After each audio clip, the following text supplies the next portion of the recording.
Michael Grimaldi, it's good to meet you, man. Hey, it's good to meet you too. I really love your work. Oh I gosh, dude, that have a means a chat. lot coming from you. I appreciate that. It's funny because we're about the same age. I guess you were born in 1971, Yep. and I remember when I was first starting out following you and just being. I mean, I'm endlessly floored by your work, but Oh, thanks. just watching you come up. I guess we came up around the same time in the art world and kind of came out around the same time. Or maybe you Yeah, were out before me and I just didn't notice you until I started selling paintings. I don't know what happened, but I just remember seeing you in all these magazines and just being like, "What in the world? This guy's got some crazy skills." awesome. Yeah, it was an interesting time. Like I think when we were coming up, like it was just sort of like a little bit of a kind of sort of resurgence, I guess you could say, with like representational art in general, like, some of the galleries in California and New York and stuff like that. And then, and then here we are. I So, know it was an exciting time. Yeah, I've had a few of those California guys on, like Joseph Todorovich. I'm trying to get Jeremy Lipking, but I can't seem to uh, get his attention. But yeah, you're right. It was wild. It was a wild time. It was everything. I don't know. It was exciting, and that was back when magazines. Forgive me for all the magazines out there. When being in a magazine was really exciting because there weren't podcasts and there everyone didn't have their own Instagram accounts and all that. yeah. So it was just a different time. It's crazy. And like the education was all sort of disparate too, back in Yeah. the day, when we're like sort of coming up in the 90s or like late 80s and in my case and stuff like that. Yeah. Where were you educated? So I was at this school, a sort of focused high school called the High School of Music and Art, or LaGuardia, in New York City, which is sort of like, if you've ever seen Fame, Yeah. the show.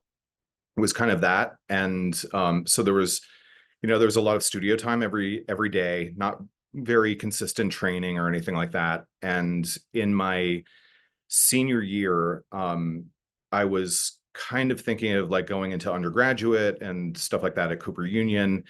And I stepped into the New York Studio School, and the Art Students League, where there was a lot of training from direct observation, stuff like that. So I decided to drop out in my senior year of high school, right at the beginning of that, and went to the league. And so, like, almost all of my training, I guess, was at the Art Students League of New York, with a few different teachers, and then some like sort of offshoots. Like a few of them taught also at the National Academy of Design, which is no longer a school, that kind of thing. And then that kind of fed into a little bit of the atelier thing, which was just sort of coming up with Jacob Collins. But my primary teachers, I guess, were like Ron Scher at the Art Students League. My first teacher was Ted Seth Jacobs, and Peter Cox. So it was kind Oh of man. all. Did you ever graduate from high school? I didn't. I got my GED when I was like, when I was doing the kind of the dropout thing, because I was kind of keeping it a little bit on the DL, Yeah. my from my mother. And then she was, when I finally told her, I was like, look, I graduated, I got my GED, just so you're not too ticked off at the whole thing. And she was just like, no, that's great. Like you seem to Really? have focus. And I'd already been at the league for about a year, became like the class monitor, won some scholarships and stuff like that, which was really great. It's an institution. The Art Students League is just like, amazing for what it does, for its students, work study opportunities, scholarships, all that kind of stuff, and a really low tuition. So that sort of saved me from Yeah. the whole of like going into debt from, college debt and stuff like that. So I thought I read in your bio, I just briefly scanned your bio. I don't, and forgive me for that, but I actually like to be unprepared. So that way you tell yeah, me me too. things I don't know. You know what I mean? But I did see Hudson Valley in your bio. So I assumed you're from the Hudson Valley. No, I was born and raised in New York. Oh, and then sort of like hopped around, like lived in Europe for about 2.5 years, and then came back to Brooklyn. And the it was my the studio rents just kept going up and up with, Oh, cost of New York. So I was getting pushed further and further out into Brooklyn. Like eventually I figured I'd just end up in like Coney Island or something. And then moved to Philadelphia and was there for probably the last 10 years. And then right after or right during COVID, kind of moved to upstate New York. where in Where upstate New York? so I'm in Ghent, which is close to Hudson. So it's like Oh, okay. about 2 hours north of New York City. Yeah, So, gotcha. I'm originally from Newburgh, New York. oh yeah, cool. So practically neighbors. Practically, yeah, yeah, a little further south, but yeah, that's great, man. So that's a wonderful thing about back east. I mean, there's so many great cities there. You lived in Philly, and you're still only what? Philly's only like an hour and a half from New York, isn't it? Yeah, so there were all, and even like Hudson is sort of considered like the farthest outreach of Brooklyn right now. So it's like Is it really? Philadelphia was sort of like was kind of the same. There was a lot of the schools which shut down recently, like PAFA and UArts. I don't know if you've been following that, but there was a fairly vibrant art Wait, wait, scene. wait. PAFA shut down? Yeah. So When the did this two happen? this happened in probably 6 months, maybe a year ago. So they just they announced the shutting down of their graduate and undergraduate programs. Um, Whoa. yeah, so it was like a weird thing. And then a lot of the students from PAFA ended up being sort of absorbed by some of the other schools, UArts primarily, but Tyler, Moore, UPenn, like a lot of different institutions. Then UArts recently shut down, so lost their accreditation and then shut down. So you have this whole like breakdown of Philadelphia in general, or specifically, but also like in general, a lot of the, arts colleges are sort of in a dangerous situation now. So Do you have any idea why that is, or could you speculate?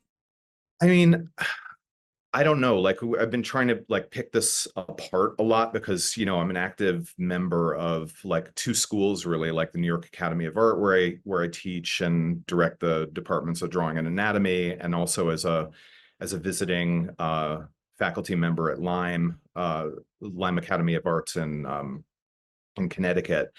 And so trying to kind of get a pulse on what's going on. I think a lot of it is the sort of cost of people's education is causing people to reconsider, is it really worth going, you know, $300,000 in debt Particularly for for an art degree, right? and like there was a point where the MFA was really like a critical component. And I think when I started, it wasn't. It was sort of like this optional addendum that could be kind of useful, that kind of thing. Then it seemed like the norm for everybody going into Mhm. and that kind of thing to get an MFA. And then now it seems like maybe it's post COVID, maybe it's the cost of what do you call it, like registration and student drop off, registration sort of waning a little bit. Who Hmm. knows? It's really strange. And, for an institution to maintain accreditation, it has to pass a lot of hurdles, and part of that is also requirements for having a lot of administration. So I think that sort of boosts the cost of education for a lot of people. And then wondering if an MFA would really help them ultimately to get a teaching gig or to, show in a gallery. And it certainly wouldn't hurt, but I just Hmm. short, I have no idea.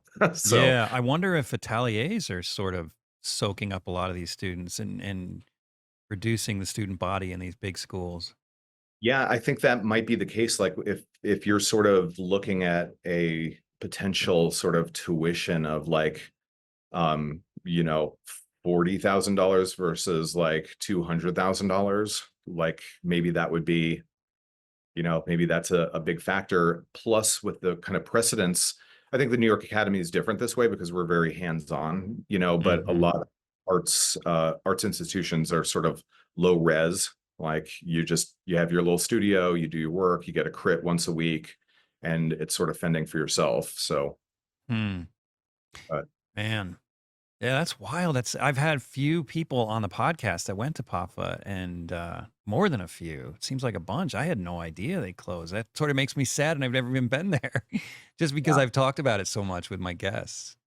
Isn't it it's in a some historic building too? What are they going to do with yeah, that? it's a beautiful building. They're going to maintain their museum, which has a really great collection, that kind of Hmm. thing. Um, but yeah, like I mean, looking at a lot of like, I guess it was like maybe a generation before us, but like Vincent Desiderio went there. Bo Bartlett was there. A bunch of like pretty well-trained, amazing artists were at PAFA, and then kind of seeing it sort of close down. It's Yeah, that's sad. Bummer.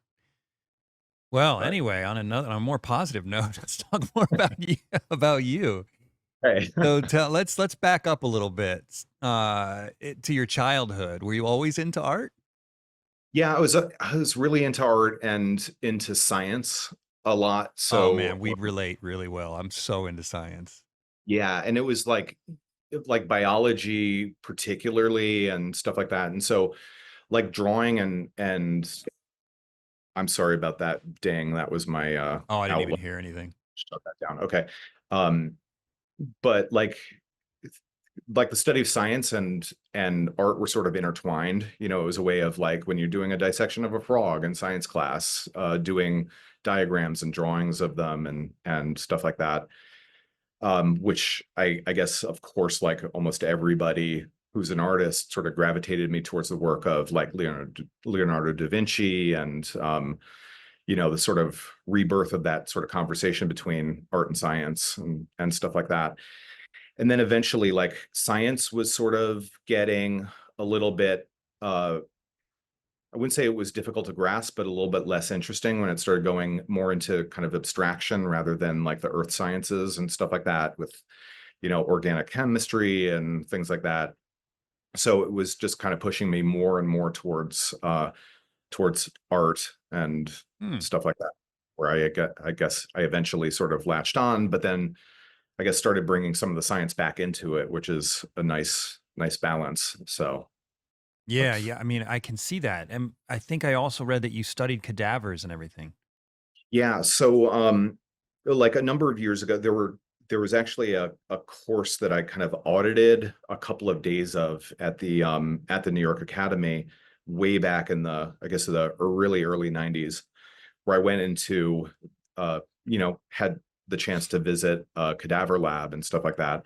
But for me, it was completely abstraction. It was complete abstraction. It was just like, okay, what does this have to do with drawing? And then the study of artistic anatomy, like when I was in school, was really like kind of a survey of muscles that when you're looking at the live model, some of them are kind of apparent, but for the most part, it just really didn't make any sense. So I didn't really have the connection between drawing and the kind of study, the in-depth study of anatomy.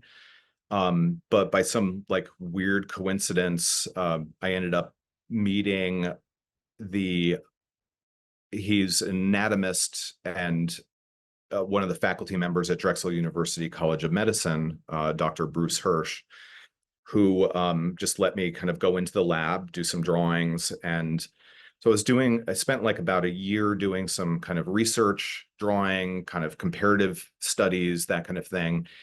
And then just, it was like a paradigm shift. Like, I think the way that one's able to kind of three-dimensionalize, sort of get a three-dimensional conceptualization of form to augment the visual consideration of when you're working from a live model or something like that it was huge. And um, the Department of Anatomy and Neuroscience there asked me if I'd like to bring students in. So I Wow.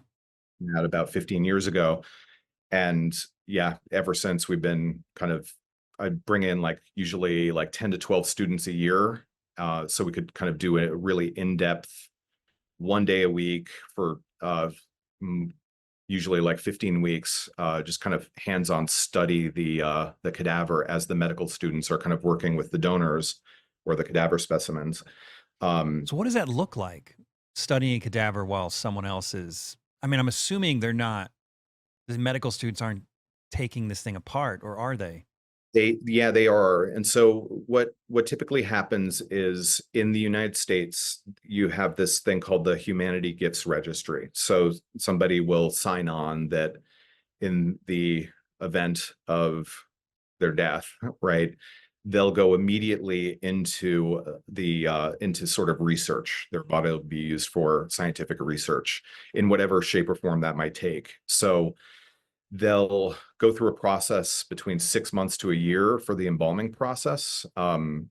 Uh, so fixatives are added, and the donors are essentially like stabilized, right? Right.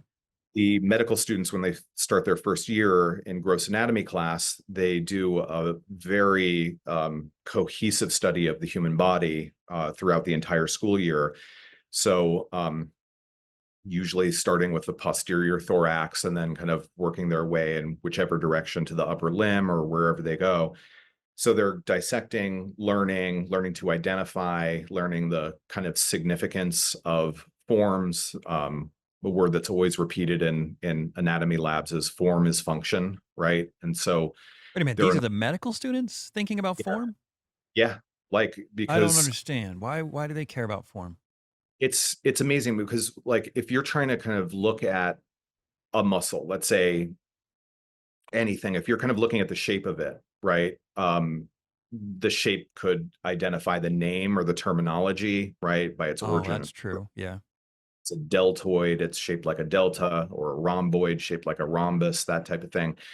But then through doing that, they'll sort of understand, like just by sort of examining shape of a muscle or what that form does, they'll kind of understand what its functionality is, right? Which was something that I had never been introduced to in artistic anatomy, and so kind Hmm. of looking at those terms, it was just suddenly it was like a veil was lifted, from before my eyes, where it's just like, oh, this is putting this into a living context, into an actual sort of mechanical context, if you will.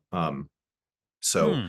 Okay, so forgive me for making this an anatomy class. I never yeah, intended no. this, but this is one of my weaknesses, and I'm envious of you because I am into science, but I'm more into the physics side of Mhm. science, which serves me only in building things to prep for paintings. But I look at your work and I'm like, man, biology, that's the connection. If you're a figure painter, you got to be into biology. So I'm a little envious, but Yeah, I am interested in it. I've just never really delved deep into it. And so, so my question is, don't all muscles have the same function?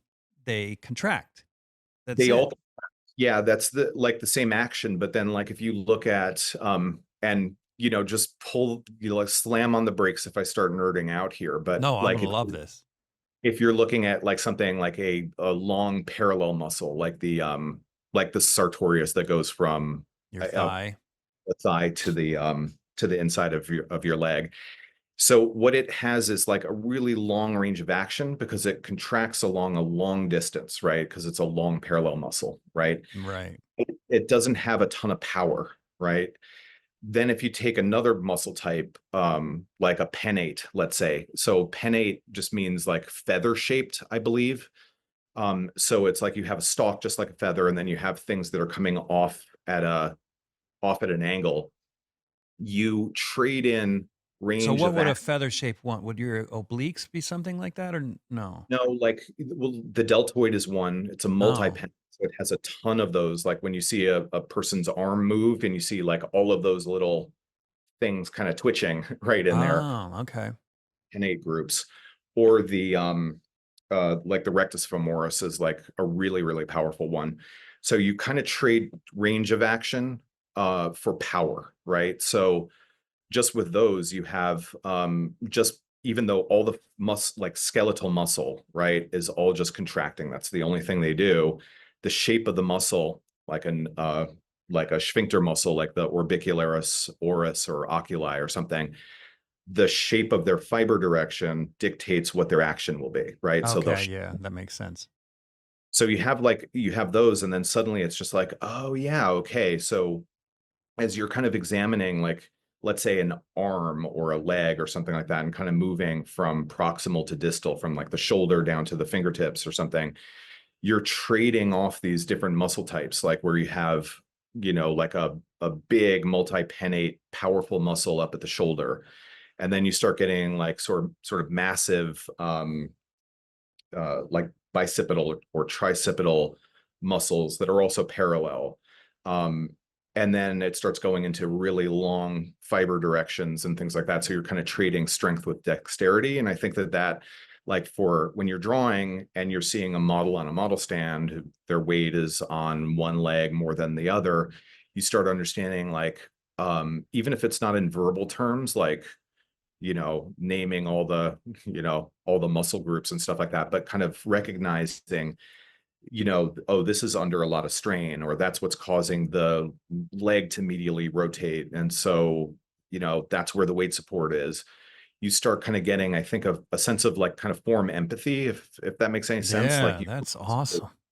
yeah, and it kind of goes back to things that like in reading about Howard Pyle teaching NC Wyeth, in illustration, Howard Pyle would supposedly come up behind NC Wyeth and say something like, God damn it, NC, your back should hurt as much as the models. And, when we're, kind of looking at nature and just kind of recording data, we sort of forget that sometimes. It's like, yeah, this is about our empathetic response to our images, whether they're like your beautiful self portraits that I was just looking at a little while ago, or figure drawing or something that's really effective. It's because you have that empathetic response, I think. So, if that makes Oh, sense. yeah, yeah, that does make sense.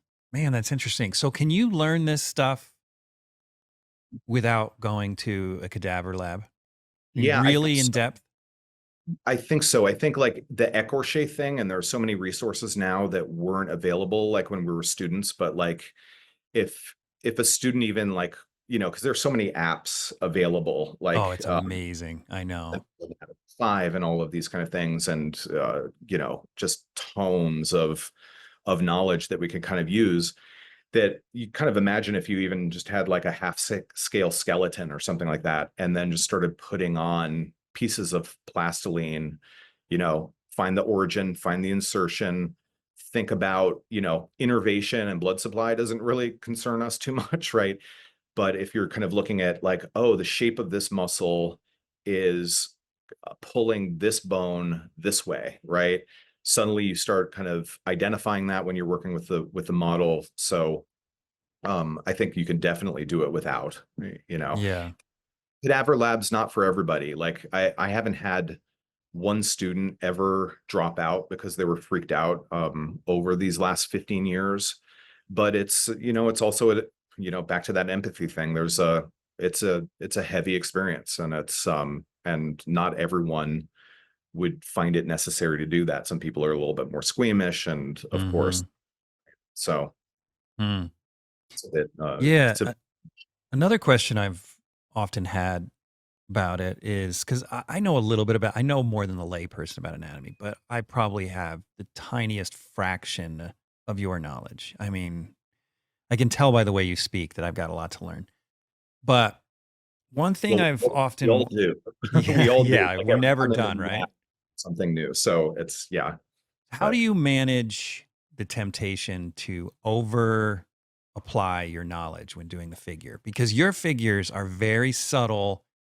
They're not He-Man and She-Ra, dating right. myself right there, right? Versions of the figure. You're not making all the muscles over exaggerated. And not that there's anything wrong with that. There are some artists that do that beautifully, but you don't seem to exaggerate much, if at all. You seem to just it seems to just bring life to your figures while maintaining its actual unique naturalism. Yeah, I try, and it's weird because like when you go into like sort of, I think a way into this, and in a way that I sort of attempt to kind of explain this to students too, is like when it comes down to it, you have, sort of like direct perception and you have a kind of indirect perception, if that makes sense. So like Mhm. if you're sort of going from like a sort of bottom up kind of thing, right? It's very direct. You're sort of collecting data, right? This value is lighter than this value is darker than this one, kind of thing, or this tilt is going this way, or this distance equals this distance, that kind of stuff. It's sort of like it's a very observation based sort of data collection sort of approach to something. But like what I think art history sort of proved was, especially with that kind of turning point in the Renaissance, like Brunelleschi, um, and the sort of, what would you call it? It's not the invention of perspective, but sort of the discovery of its dynamics. Um, Mhm. started like suddenly it was just like, oh, everything that's like, parallel shares a vanishing point. And if it's also parallel to the ground, it shares a vanishing point that's on this horizon line that represents our eye level, that type of thing. And it was like this short period of time where, people were sort of, I wouldn't say struggling with spatial consideration because, a Giotto or, a Martini Simone or Simone Martini, I always got those confused. They're making exquisitely beautiful paintings and images and things like that. But if struggle is a usable word for that, they did struggle with perspective. Not that that's, the end all be all or a necessary thing to make a great work of art. But suddenly you saw like when that knowledge was there, people changed the way that they were looking at the world, right? They could look at a Mm.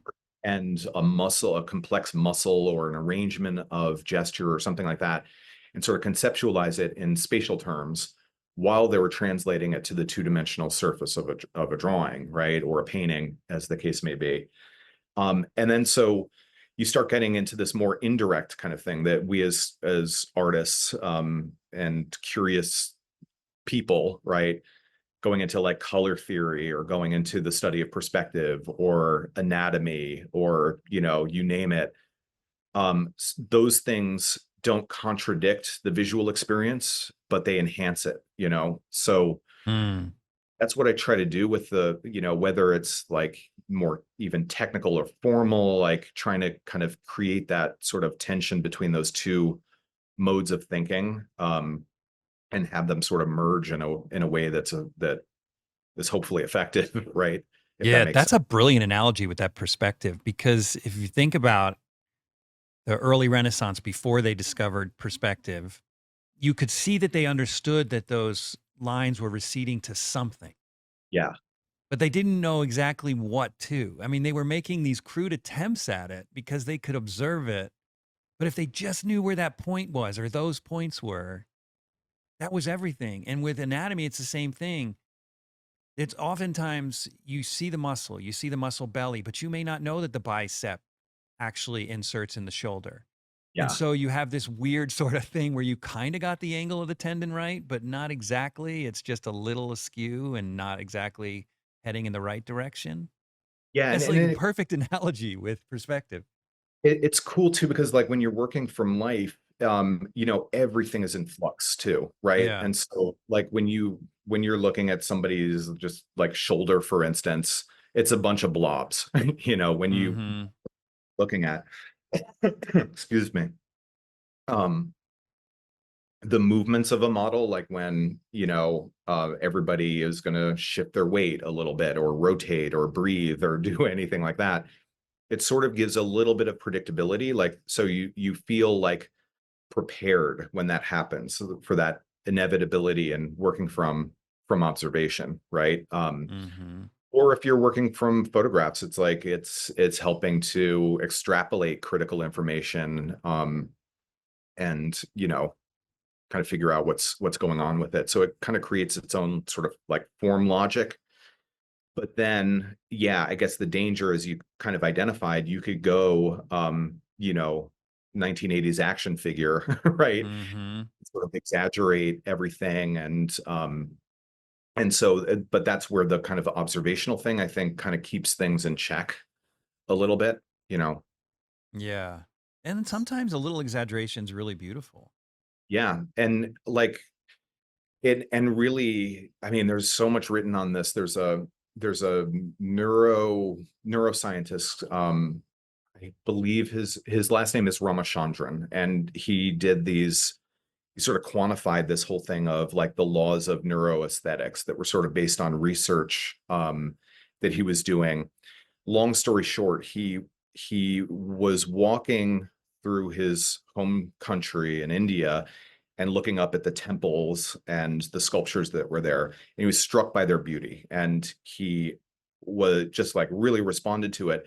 But then immediately he started asking himself a question in that, like, how is this effective? Because if you saw a person with those proportions walking down the street, you'd you'd run away in shock and horror, right? That's interesting. Or Yeah. and even if you think about like the like a even a Rodin sculpture, it's just like, whoa, there is that exaggeration. And Ramachandran's theory was that it sort of follows this peak shift principle that if you're kind of subtracting an average, you get a little bit of an exaggeration or a great exaggeration of something. And the theory being that that exaggeration or selective exaggeration is necessary for the work to have efficacy, right? You know, in one of the studies about this, sorry again to nerd out on this No, but kind of I'm not sure I understand. I wonder if you could rephrase that. I'm slow. yeah. So So, there's what do you mean by the average? What did you call it? Average exaggeration or average? yeah, it's sort of like the subtraction of the average. So in one of the Yeah. studies, what he did was he took artists to do tracings of people that were very recognizable, you know, Elvis Oh, Presley. okay. Okay. One sec. So, when you say subtraction of the average, you don't mean average as in a mathematical term. You mean the Right. average as in the mundane. Yeah, or sort of a baseline. Like all of Okay. us have Okay. a head within however many square inches, right? And so in a Gotcha. lot of ways, Gotcha. we're ultimately completely similar, right? Um, Right. across the spectrum. So with this study, he had these artists do tracings of the faces of these celebrities that everybody at the time knew, right? Hmm. Richard Nixon, like, you know, that kind of thing. And then he had caricature artists do drawings of the same people, right? And then asked people in these trials to recognize them. And like The something like caricatures or the tracings? both of them. So Both. 98% of the time they were able to recognize the caricature, but not recognize it was totally inverse. But they No couldn't, kidding. yeah, but they couldn't recognize the actual image. And so then the theory is that what you're doing is you're sort of, you know, if Richard Nixon had a very, you know, uniquely shaped nose, let's say, right? But if you're subtracting the average of all the nose shapes there that sort of blur across, you know, the entire population of the planet, right? Right. Suddenly you're exaggerating certain key shifts. Yeah, I understand. Okay.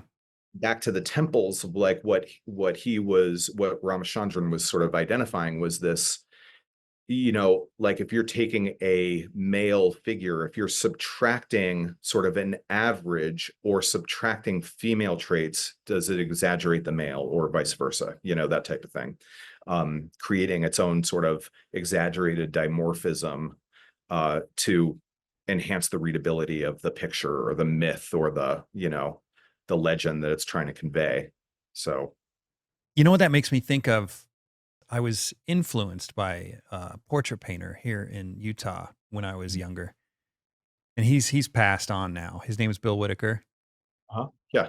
and I remember sitting with him once when he was painting, and he always said he's not a great he doesn't do well at getting a likeness, and I don't disagree necessarily. He would get a likeness, but you could tell he was laboring to get it, and he Mhm. would talk to me about this teacher he studied with, Alvin Gittins, and he said Alvin Gittins was a magician. He could get a likeness in 15 minutes and it's just like just nail it. And he kind of alluded to what you're saying in that Alvin almost was like a caricature artist where he would pull out the things that make that person different than the next person rather than just a simple measuring from point A to point B, Yeah. and just an absolute dedication to perfect truth, you know? Yeah. And I found that even in my own work that sometimes that is the key where you have to just figure out what it is that makes them them Yeah. while And also being good at observation. You can't it can't be one of the that's got to be kind of be a little bit of both, right? isn't that amazing? Because that threshold between the two is such a delicate balance. Like when, Mhm. going for an aspect of naturalism, um, you'd think like it's entirely reliant just on observation or something like that. But we've all seen, and I've experienced in my own work where it falls flat and falls dead, and then Yeah. really tap into those things. It's kind of like I don't know if you know the director like Werner Herzog, but he wrote about this what he calls the ecstatic truth. He was being criticized at one point because his documentaries sort of deviate from the facts every once in a while, and he kind of identified that, well, there's an accountant's truth and there's a poet's truth, and here he's You can going for take the that anywhere. Basically say whatever you want with that yeah. philosophy. So yeah, exactly. But I think that's a really good way of kind of looking at it. Is like, are you an exact replicant of reality? Not that that would even be plausible. Like a camera doesn't do that. A human being certainly can't, because we have subjective criteria and we have like interests and we have all of those kind of things. And that, I think, is what makes us do what we do, like that specific interpretation of something. So Hmm. Dude, I want to enroll in one of your classes. So I bet you're an insanely good teacher. I don't know. You might have to ask the the students that. But Oh, I bet, man. I bet. Yeah, this is really interesting. So, all right, let's go back to your life a little bit. When you dropped out of high school, that that's kind of mind blowing, especially to become an artist. yeah, For lack of a better question, what in the heck were you thinking? Like most of us think, this is crazy that I'm even majoring in art. And you didn't just major in art; you dropped out of high school to study art. yeah. I I think in a lot of ways it was sort of like I was looking at it as sort of like a transition period.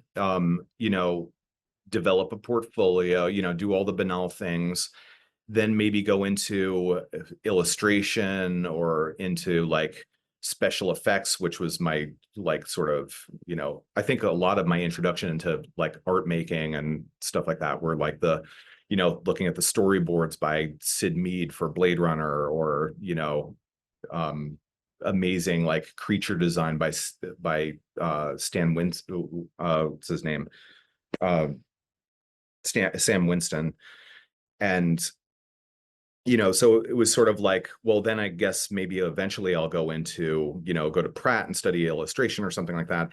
And then the teachers at the Art Students League were actually like really encouraging, and it just became the world that I knew. Like Ron Scherer was one of the preeminent portrait artists, and there were even people that I didn't take classes with like Nelson Shanks and stuff like that. You end up developing relationships with these people and seeing that it's plausible. And as a young person, it was really great to see that there is an outlet.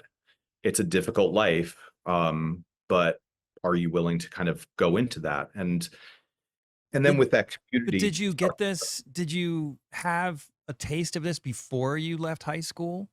Did you start taking a few classes and then go, okay, this is the path I want to take, and I'm doing it now. I'm not waiting. not before, no, not before. Like I think Where'd you one get of the courage then? I where did I get the courage? I wouldn't say it was courage really. I think it was just like my life was sort of just kind of, it seemed like the only logical conclusion. Like science sort of seemed like a little bit of a closing gate, let's put it that way. How could I develop sort of a skill set that, like, whether it was in science or working at the Natural History Museum or in illustration or something like that, how could I sort of take these skills and sort of like, because I wouldn't say I was like really, more than anything, it was the training rather than its talent.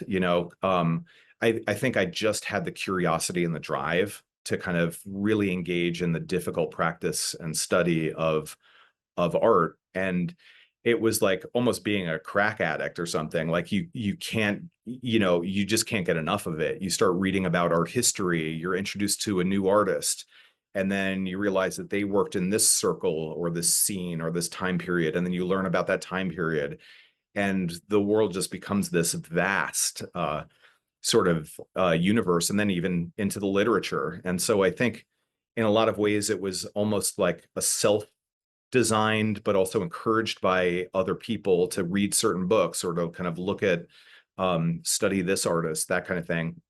And it would bring you into all of these different categories that would kind of feed itself, like the influence of literature on impressionism and the naturalist painters of the 19th century, or the influence of American literature on like my great heroes like Andrew Wyeth and Rockwell Kent and Edward Hopper and stuff like that.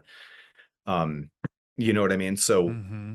it was sort of like in some ways it was just kind of falling, if you don't mind the expression, sort of falling ass backwards into it, but then realizing that um you could maybe contribute in some way into that big dialogue, right? Yeah. That I was frankly really ill-equipped to do when I first went into art school. Um, I remember walking into the classroom at the Art Students League first day, and it was sort of like this heyday of artists. Like there was Tony Ryder, Celeste Ryder, Jacob Collins was in the class, an Tony outstanding. Ryder was a student? Yeah, he was a student of Ted Seth Jacobs. What, when you were a student? Because isn't he a good 10 or 15 years older than you? He is, yeah. And then he ended up taking over Ted Seth Jacobs' class at the Art Students League when Ted would go to Europe to teach or to paint Mm. during summers. So there was another sculptor, Brantley Cadet, who's outstanding. And I like walked into this room and I saw these drawings by all of these people. Imagine that. And you're Oh just, man. what is this? I'm Um, so jealous. You would, when I went to college and saw the drawings, it looked like I just walked into a kindergarten class. Yeah, it's a weird, yeah, it kind of that kind of blows, use like Gen X expression there, because I think it really is so much of like the people that are around you, and your life and my life. I think we really ended up creating a community, whether that community is in our immediate vicinity, or researching or studying with people elsewhere, you know what I Yeah. mean? And then through that, like, you start expanding and you can build upon that sort of world. But then it was also funny because then they all left. Like Tony and Celeste ended up moving back to Santa Fe. And Jacob Collins opened his whole own, went on his own, was no longer a student. All of these amazing artists were now not in the class, but you still had these like amazing teachers and stuff like that that really sort of led that form of inquiry. So are you saying you were just there at like a magical time when there was a lot of talent? Yeah, I think so. But then also, like, I think now is a magical time. I think even 10 years before that was a magical time. It was everything has its like sort of benefits and sort of things, like, how many times I wished, wow, I wish I went to the Art Students League in the 1950s, or like during the Mm-hmm.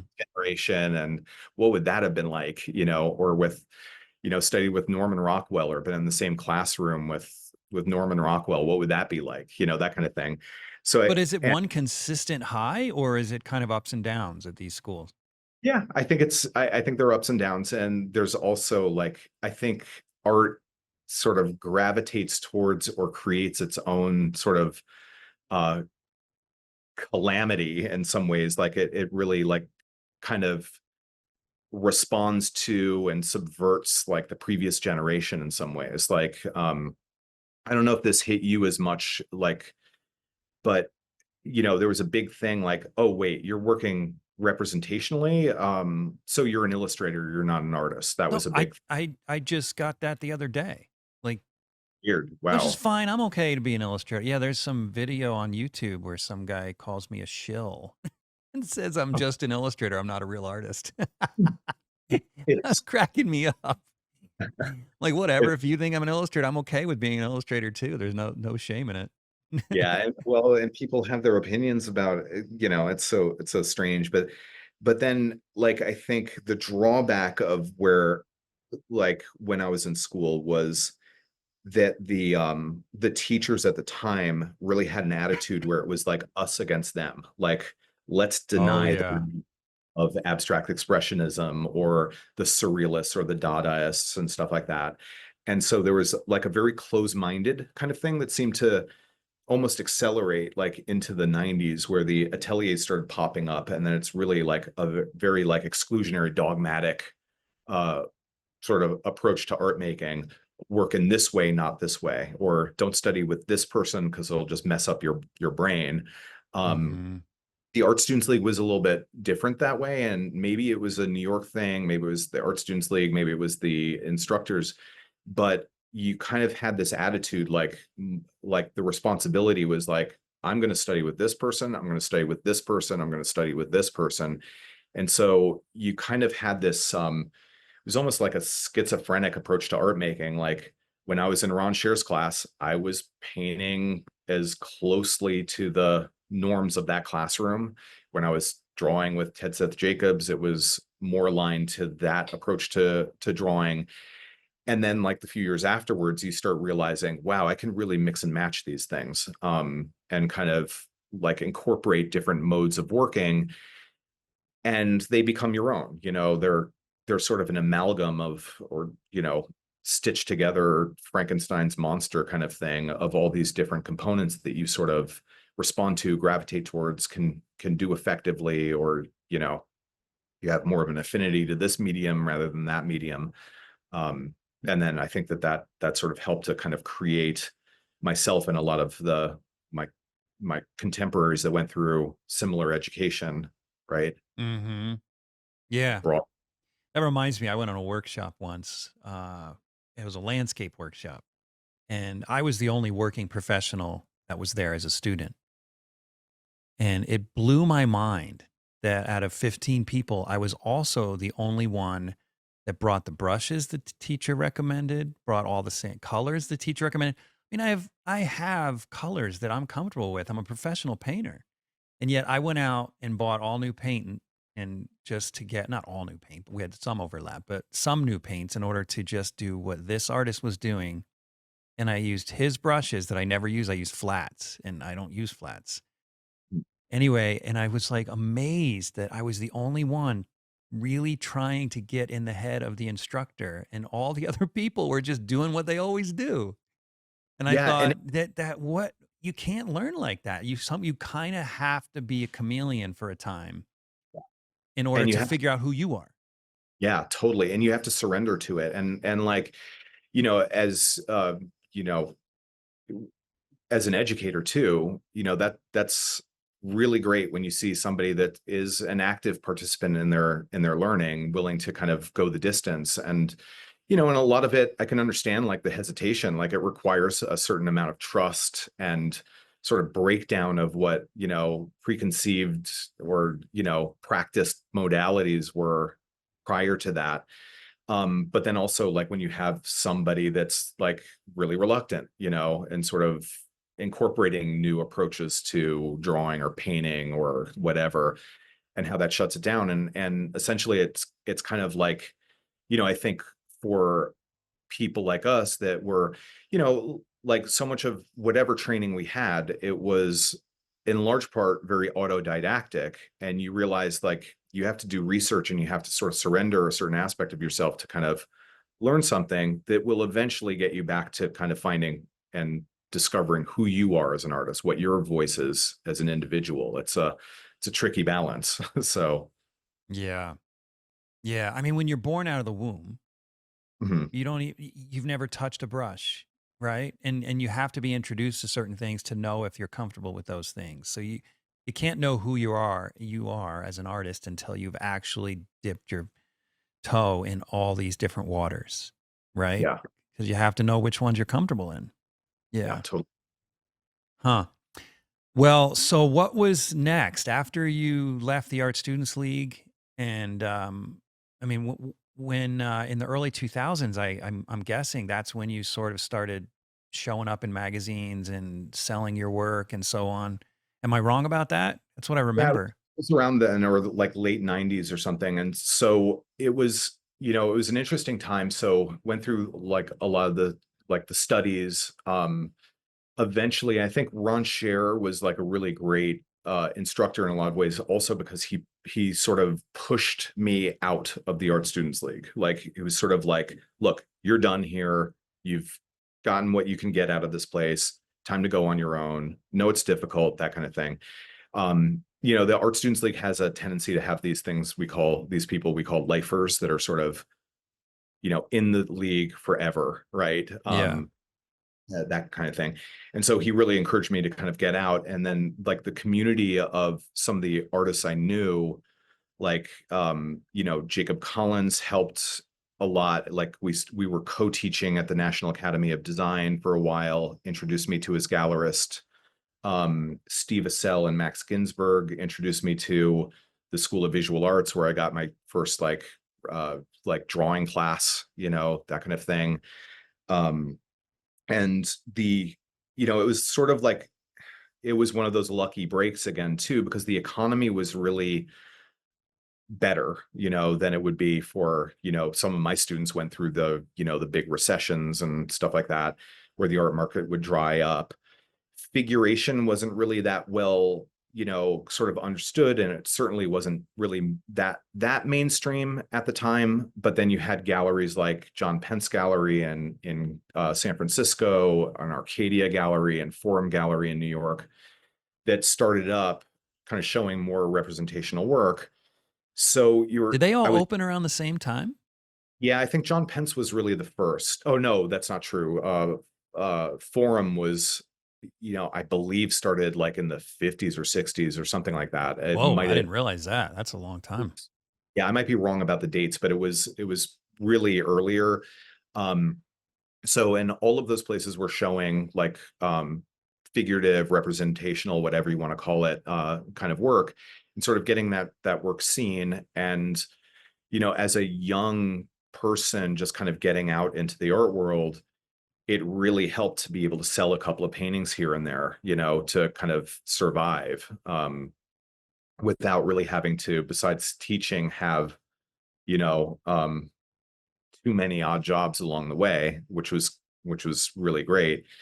And then like for years, it's sort of like you're kind of redefining and sort of learning. And like, boy, looking back at the paintings I did, like the first ones that were in galleries, they were just immediate like extensions off of my studies. You know what I mean? It's weird kind of looking back at them and not really seeing the voice in them as much as I hopefully see in my work now, but it was a great like time period, because then you were also introduced to a lot of people that you didn't know, like through these galleries, like other artists, like who are working at the same time, some of them a little bit, older, or from a previous generation, that you could really kind of get a broader idea of like what art making could be, and going that way. So Hmm. that was sort of like the general trajectory. And then like because teaching was always a part of it. Like there's one point after I had like a really successful solo show at Arcadia, I was like, well, that's great. I don't have to teach anymore. And I think I lasted 2 weeks, and I was just like, I need to get out of the studio. I need to That's how like, I am. Yeah. Are you more of an extrovert? one day a week, I'm an extrovert. And then the rest of the Yeah. time, a total recluse that just kind of works in, I don't know if you can hear the crickets in the background, but like work in the basement, that kind of thing. So, Yeah. um, it's a nice balance between those two worlds where, because I need that participant, like that engagement and the kind of dialogue with other faculty members, which I love doing. Some of the artists I really admire and like just like blown away by their work. It's like it's really nice to just pick up the phone or see them in the hallway and have a conversation. Yeah, that sounds amazing. Yeah, it's pretty cool. Yeah, I So can relate to that completely. I'm fortunate because I teach privately, so I can shut the door and be alone. And if I yeah, need company, I can open the door and go be with my students and help my students out. That's kind of yeah, nice. awesome. Yeah. So you showed in Pence, you showed in Arcadia. Did you end up showing in Forum? I did like for a little while, like I was not like fully represented by them, but had worked with them for a while, which was really fantastic. The few works that I had there, like they put in really good collections, that kind of stuff. Then I think a lot of it was, because that and Arcadia were both in the same city at the same time, right? So in some ways they were a little bit competitive. So it was sort of making a kind of choice that, in regards to like commercial sales versus going into bigger collections. And that was always like a really tricky balance to kind of maintain. So wait, So so the bigger collections we're were sort of like Forum.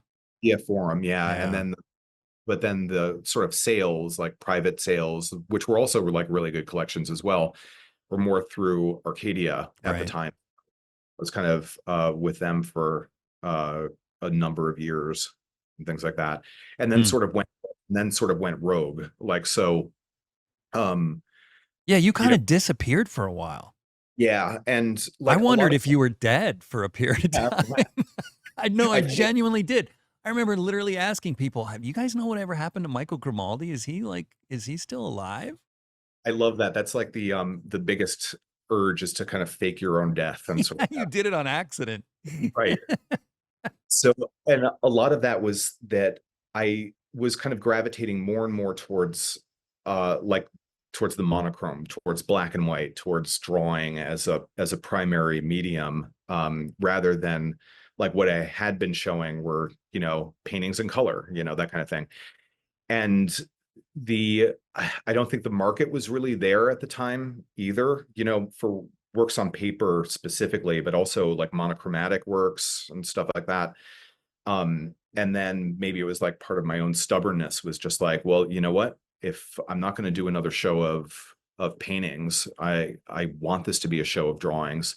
So that was like trying to figure out and kind of create Hmm. a career that's based more on like works on paper and stuff like that, which was like a really I mean it was like this huge sort of point like this is maybe going back when I was studying, but when I was traveling through Europe, I read Herman Melville's novels and especially Moby Dick. And I remember like picturing it and in my mind, and it was just like it was a dry medium and it was monochromatic and it was like all of these kind of things. I remember then seeing the like renting the movie with Gregory Peck, and I'm sure it's a fantastic movie on some level, but I wish right after I saw it and being in Technicolor, I wish I could erase that from my mind because Hmm. it was sort of overlapping and kind of replacing this very profound memory that I had of this black and white experience, with Moby Dick. And then there were a few films like independent filmmakers like Jim Jarmusch, and then going back to like earlier like Kurosawa and Tarkovsky and stuff like that. The power of black and white just seems so sort of just prescient and there that it sort of encouraged me, however, financially misguided that might have been, to kind of go into the more, dry material and really examining drawing on its own terms. Oh man, yeah, that is bold. Cause yeah, I mean, do drawings? I guess they must be selling now. I mean, because Amaya Gurpide seems to be doing a lot of drawing as well, and I mean, I'm seeing a lot of artists focusing on drawing. Not a lot, but more than I would have 20 years ago.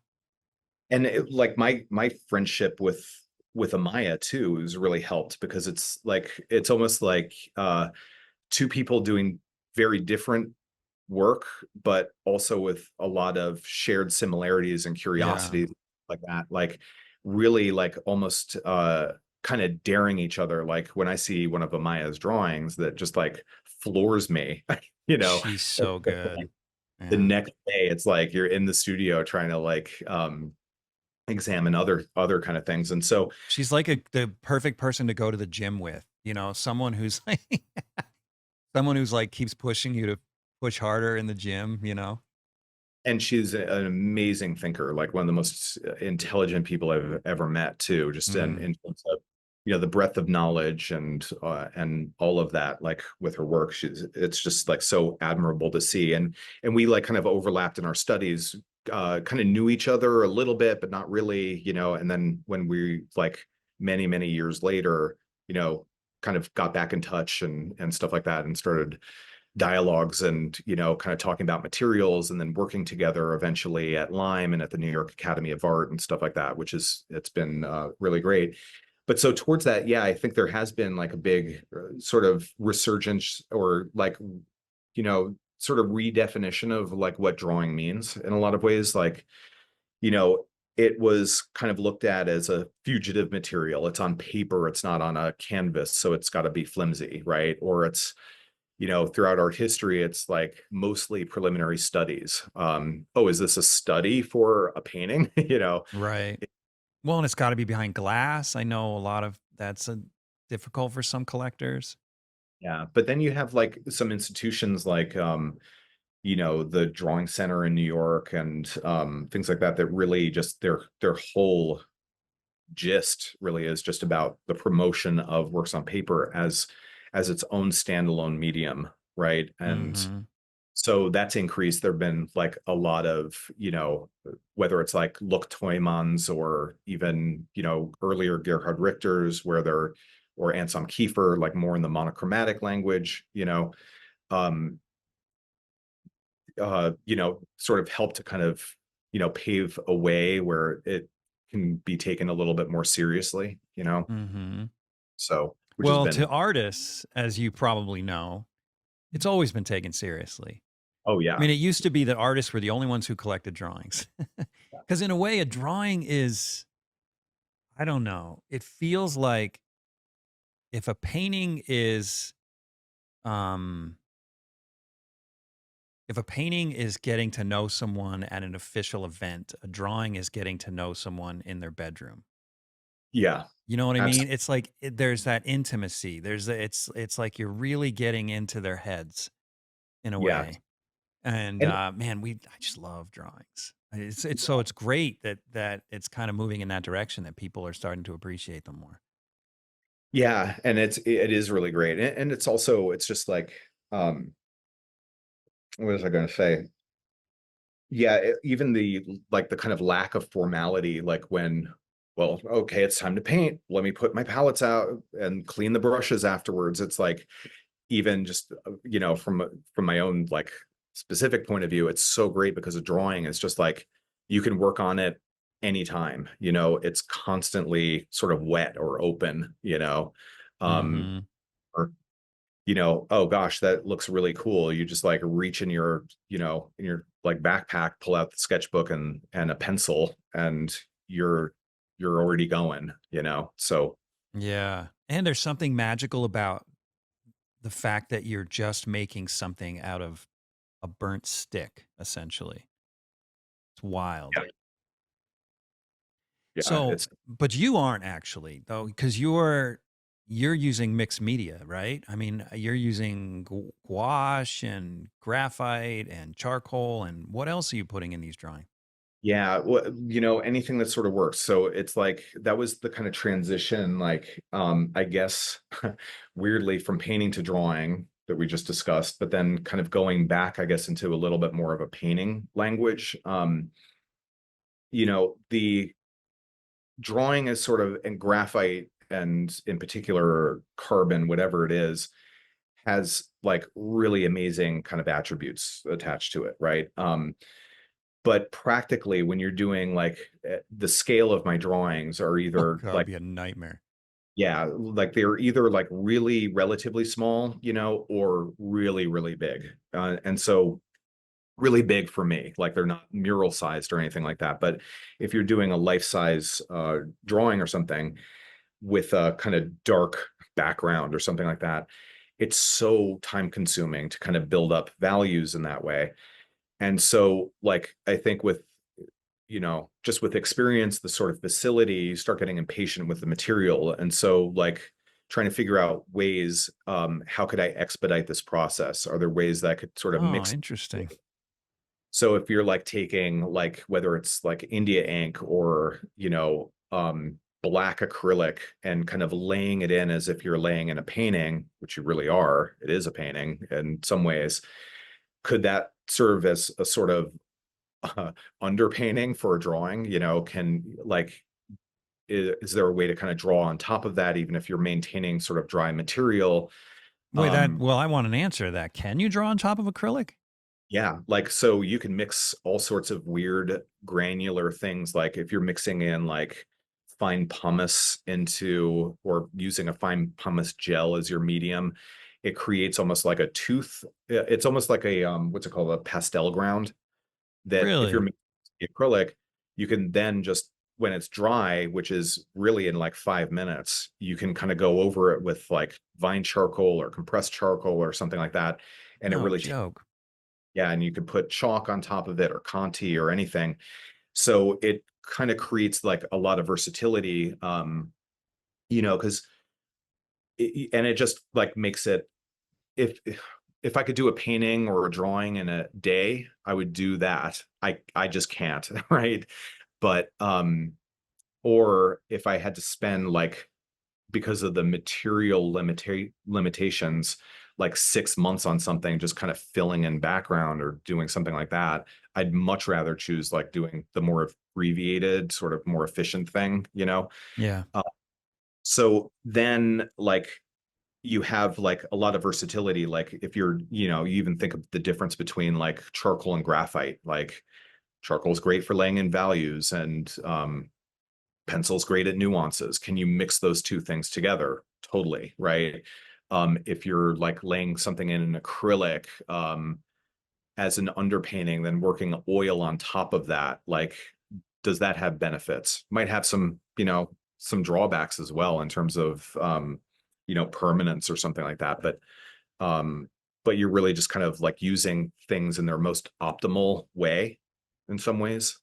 And so that's sort of like the work I'm doing now. They're more, I'd call them more just like kind of monochromatic uh paintings now, I guess, or mixed media things more than they would be like formally considered a drawing. But it's like using acrylic is great for lay-in, and then it starts getting there's a point where it becomes so frustrating because you can't gauge values when you're painting it. Mhm. Fusing edges if you want to do that or paint wet into wet. I haven't figured that out yet. So that's when like oil and even enamel sort of mixed into it or wax mediums Wait, sort you're of come. putting oil in these drawings too? Yeah, like, but they're on panels, so they're stable, they're stabilized.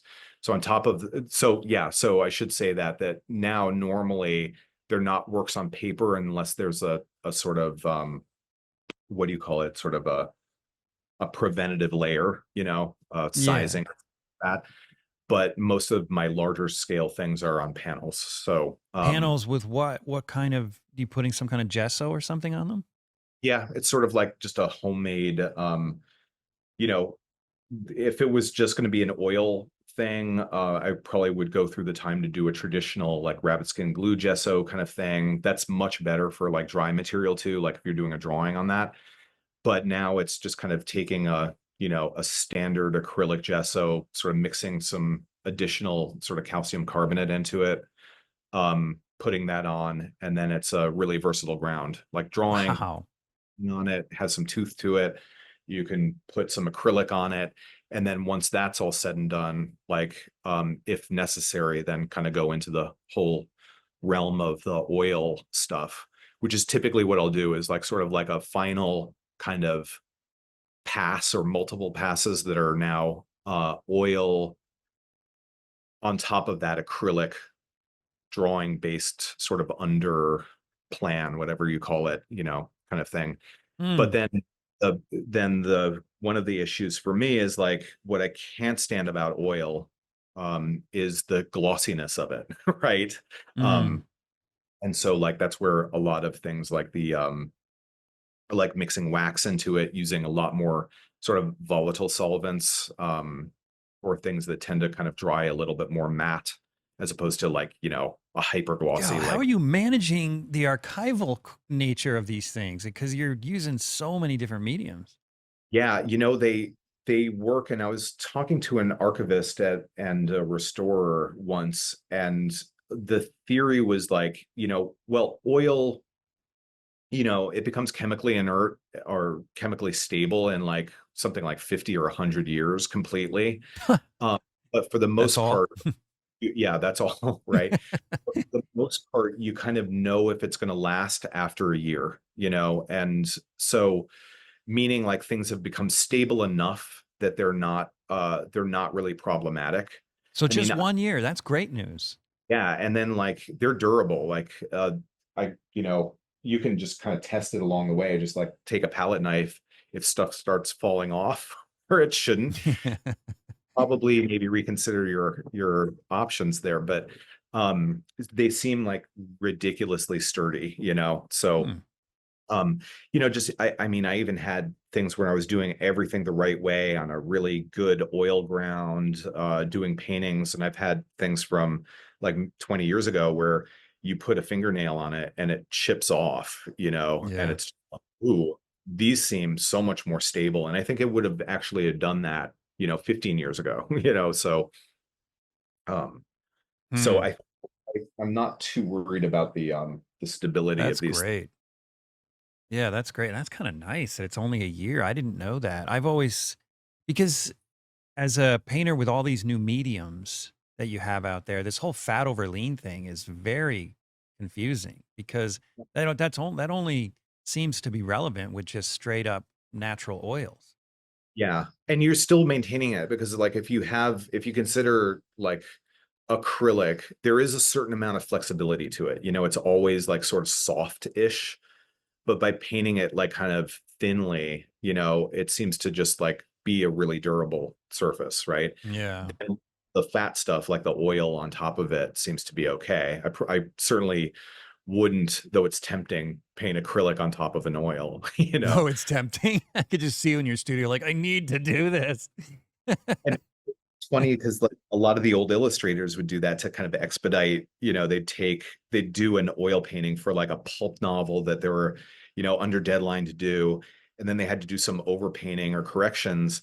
And they would just take like fixative, like spray fixative, which is just basically propellant and acrylic, spray like a heavy coat of it on top of the Oh thing, gosh. this sort of seal this still wet oil painting, paint on top of it, you know, Oh and gosh. Well, they're just trying to get paid at that point.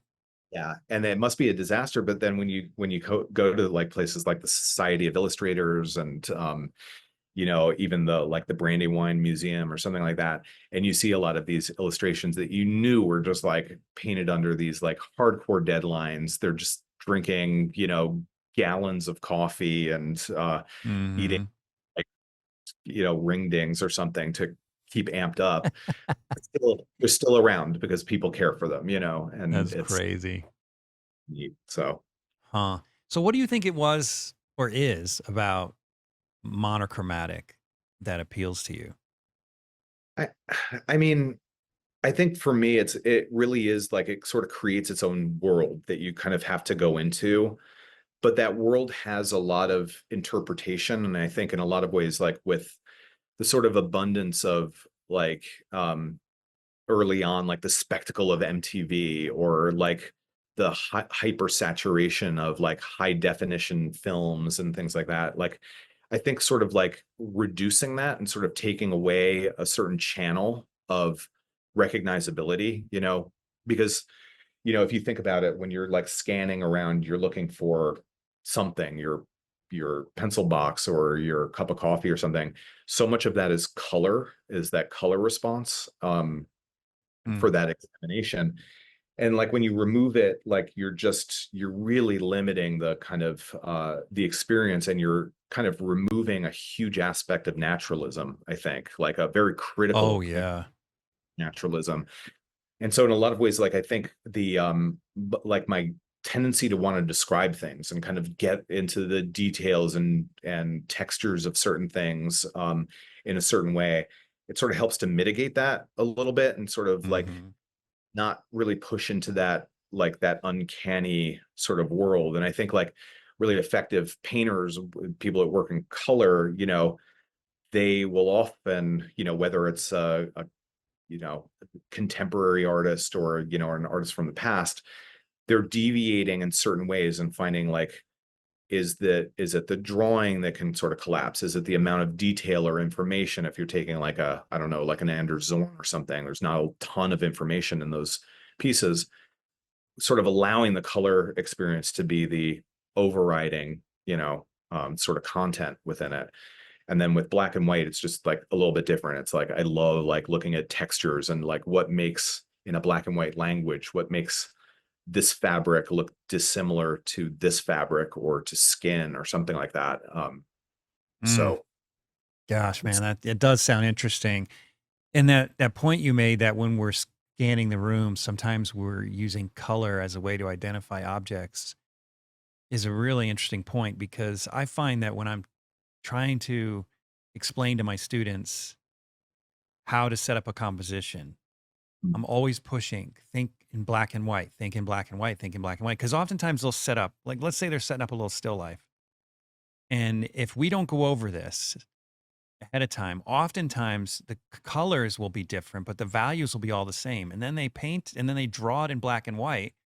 And they'll have a vase in front of a wall, and the vase is the same exact value as the wall. And then the drawing looks just like one value. And so you know, that brings a question to my mind. Do you find that in working ex exclusively in black and white, that it strengthens your compositional skills? yeah, I mean, it limits it in a certain way, because like in try to think of like something that would be a like a kind of clear example that we would know. But do you know that the painting? Oh gosh, what's it called?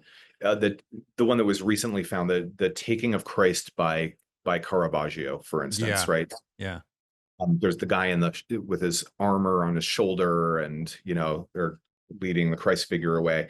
It's like if you look at it and sort of like in a black and white sort of language, you Mm, have a very strong tonal readability to it. yeah. You when you like reintroduce the color to it, you still have that like that readability, but then you also have other nuances kind of passing through it, like the repetition of a red that flows around the waist of one of the figures and into another figure and sort of leads the eye in a kind of different channel.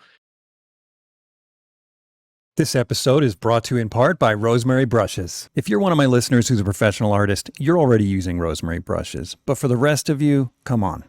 Take your work a little more seriously. Stop buying the other brands. It's just not worth it. Every now and then you may get lucky and buy a good brush from another brand, but use the brand that professionals like myself are using. Go to rosemaryandco.com, link in the description or the show notes, and get yourself some quality brushes before your next painting. What's interesting is like when you see a lot of these paintings, this one I haven't seen in original or in person, but like when you're in these like in the churches in Rome and you're, let's say, kind of looking at a Caravaggio painting, Yeah. you have all these kind of different light effects. Like so prior to the artificial light kind of thing, the light through the church is like changing and alternating. And when you're sort of like relying more on your, what is it, the cones, no, sorry, the rods, your tonal receptors in a darker situation, the painting almost turns into a black and white painting, like in front of your eyes. Really? Like it's sort of like when you're squinting down, you can see the tonal structure of something a little bit better. Like, what's interesting, like with this painting, if you're kind of looking at it in a black and white thing, you just have this really strong sort of sweep that kind of arcs up from you sort of enter at the guy's hand grabbing Christ's shoulder and then kind of move up to the guy in the back and then sort of ricochet back in, sort of like in this big diagonal, with like kind of offsets, the hands at the bottom and the hands at the top doing their thing. But then when you're like really looking at the color spectrum of it, it's like that beautiful arc through that like red cloth that's sort of above Christ's head, sort of Mm-hmm. leads into the shoulder, leads into the guy's like pants, whatever. um, and then kind of pulls back. And so you have like all these kind of different ways of kind of interpreting the composition, kind of in a really complex way. It's like not that the color channels sort of negate or challenge the tonal structure, they just sort of intertwine and sort of work together. But yeah, like you know when people are kind of looking at things and having had beginner students, as you have, you put objects in front of them or a person in front of them, they're immediately sort of looking at like just color relationships, hue in advance of value, right? Mm-hmm. With like the monochromatic work, even though there might be like temperature shifts and stuff like that I try to incorporate into it, it's primarily just black and white. So you kind of have a different sort of channel. Like, yeah, in this black and white version of it, God, it looks it's, so good in black and white, doesn't it? yeah, yeah, it's amazing. And like so many of the Baroque painters, I mean, they were just like so solid with that idea of tonal construction.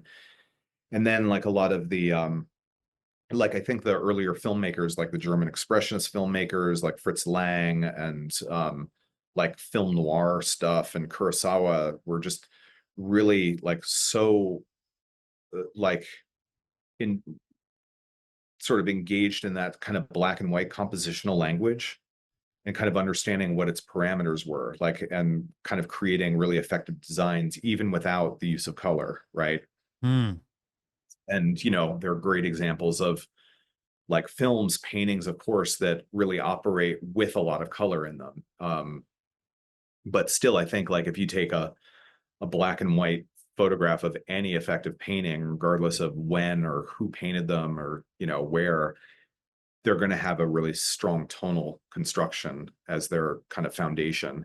Because I think that's the thing that like immediately hits your kind of eye and the recognizability and the kind of triggering of the limbic system or whatever it is to kind of respond to an image is that sort of like very tonal based um you know relationship of shapes or design, right? Mm. Yeah, I was talking to an artist the other day about design, and he said to me that he feels like design is so much more important than academic skills, and but this is an artist that actually has academic skills, but he's also one of the great designers out there. And I just I look at this painting and I think, man, this is such a testament to that because yeah, Caravaggio was a genius academically, but sometimes there were weird things, but he was so brilliant with composition, it doesn't matter. Yeah, totally. it's It's it's and like even this is one of the things back to the Art Students League. There were these lectures that a lot of the abstract, and they had abstract teachers there as well. And just out of curiosity, it's like, well, how do you, like with non-objective art, how do you teach anything? And there's a slideshow and the instructor is showing like a composition of a Rubens and a composition of a Motherwell or a Franz Klein or a Pollock, and sort of where you're looking at the kind of order and the basic design components within them, uh, Mhm. and how similar they are. And I think that's the thing, like where sometimes we create an artificial sort of thing between the like technical skills that we acquire that are really important to learn and to kind of engage in and continue sort of building upon, that kind of stuff. But there was a point where it seemed like there was almost a denial of the relevance of kind of abstract design, Mhm. Mhm.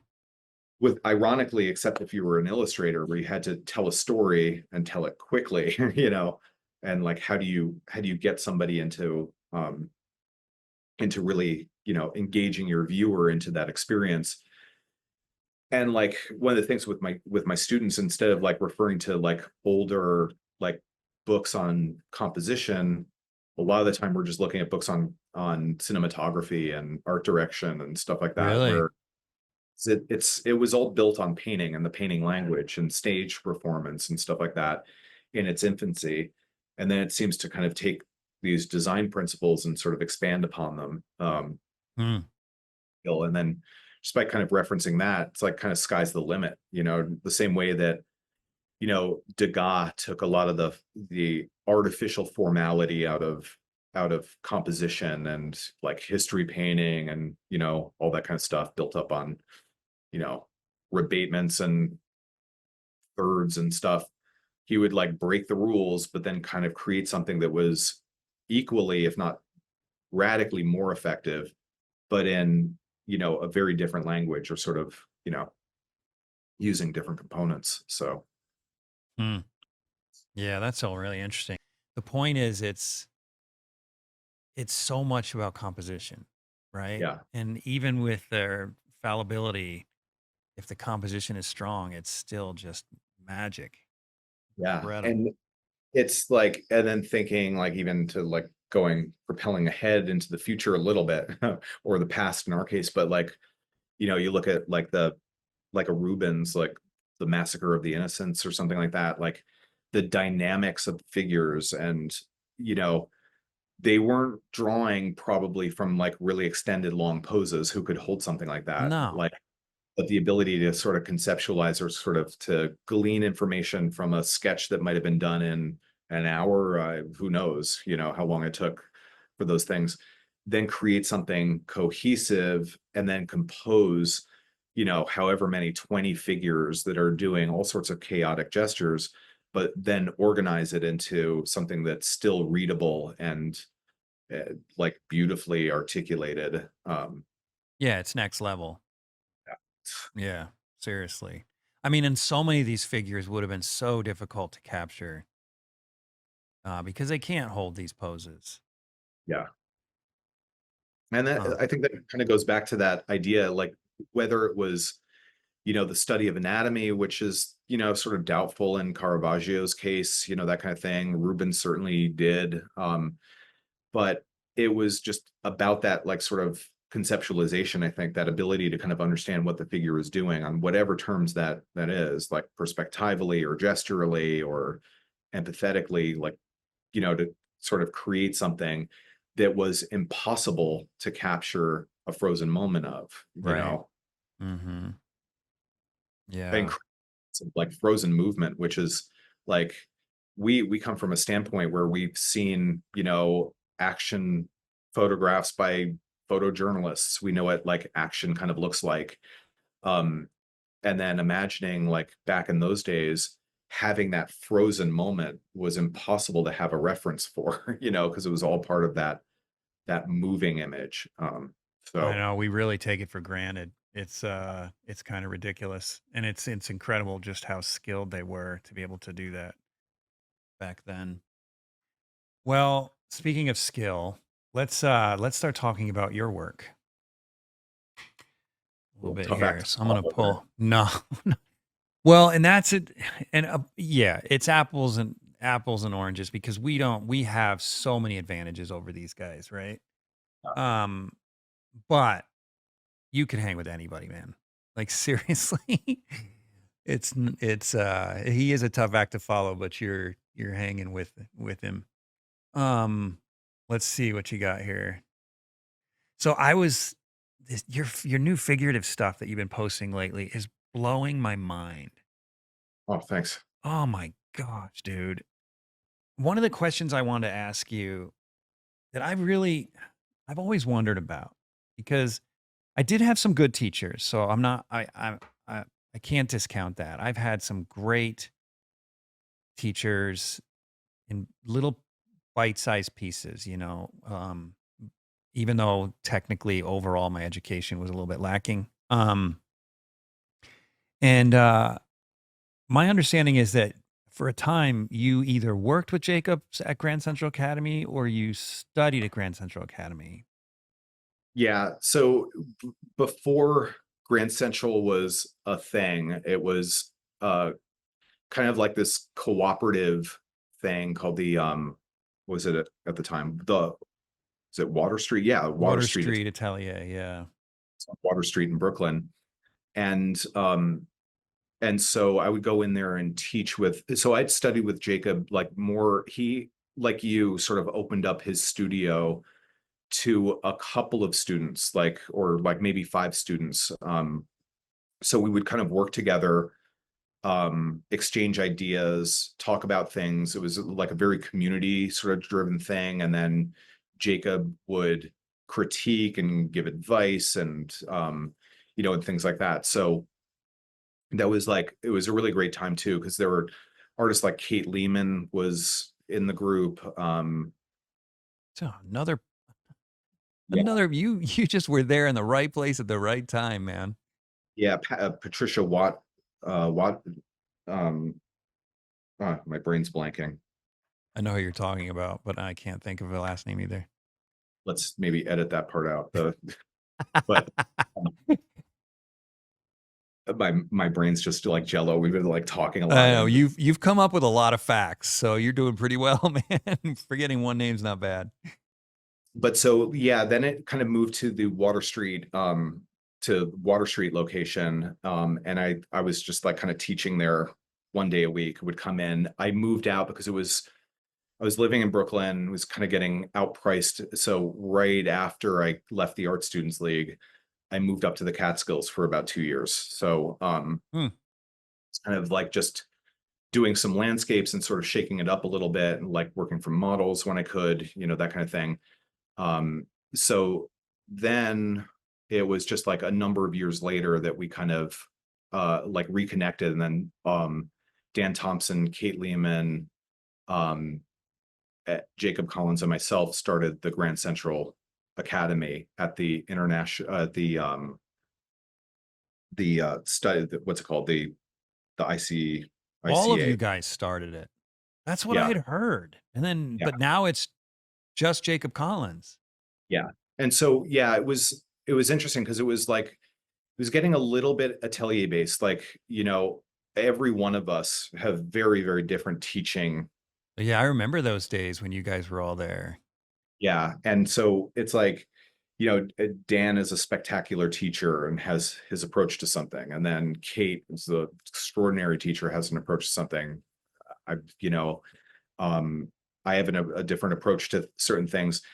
And how it started was really about that sort of important conversation between, four different takes on what education can be. So sort of creating a curriculum and bringing in other instructors, some to teach sculpture or give workshops and stuff like that. And then gradually it sort of seemed like there was like kind of an internal schism that happened where some of the students really wanted more of the sort of cult of personality type of thing on one level. Um, and then others wanted a little bit more of that sort of, the conversation. And there's nothing wrong with either way. Like, it's like there's a time and a place for every kind of point in your training and stuff like that. So then Kate, Dan, and myself, we ended up leaving and opening up this very small place up in Harlem called the Janus Collaborative, Yeah, I remember that too, yeah.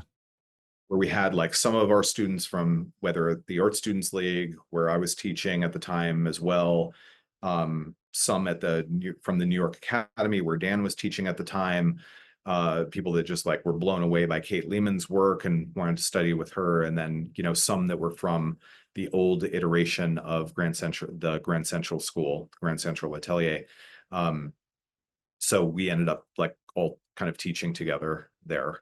So Okay, so maybe this is an irrelevant question then, or not irrelevant, but maybe it's something that you're not the right person to answer, but my understanding is that at least at some point at Grand Central Academy, they had this, and I know where I got this from, it was Michael Klein. They have this approach to value where I think he described it as imagining ants walking across the form, and you just sort of describe the form by conceptualizing the form. Now, I either learned or was more taught a more optical, more observational way where it's just this is the value, that's the value, this is the edge, there's the edge, right? Frankly, I don't know. I can't see the difference between the two, right? And I was so I was going to ask you about that. Maybe you're the guy to ask, maybe you're not, but I'm not sure I understand the difference between conceptualizing form and observing form. yeah.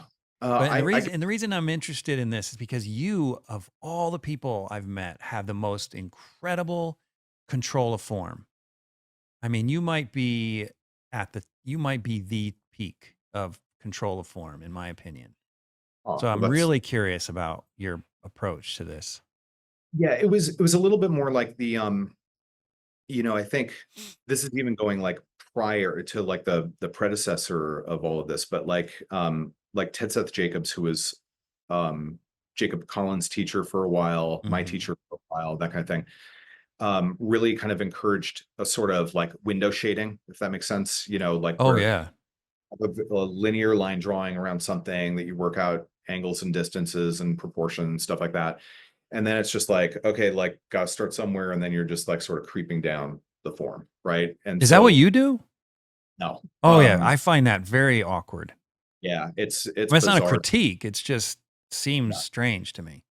Yeah, and some artists work that way. Like what's his name? John Koch, the American artist, supposedly just started in the upper left-hand corner, worked his way, almost like a laser copy machine down to the lower right-hand corner.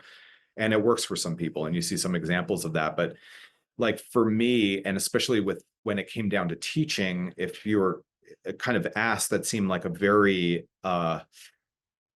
ineffective way to kind of teach the consideration of value and form response like simultaneously, because it kind of promotes a sort of myopic kind of way of looking at things in some ways, and but also like a non-holistic sort of compositional way of sort of looking at an image now, or looking at your drawing.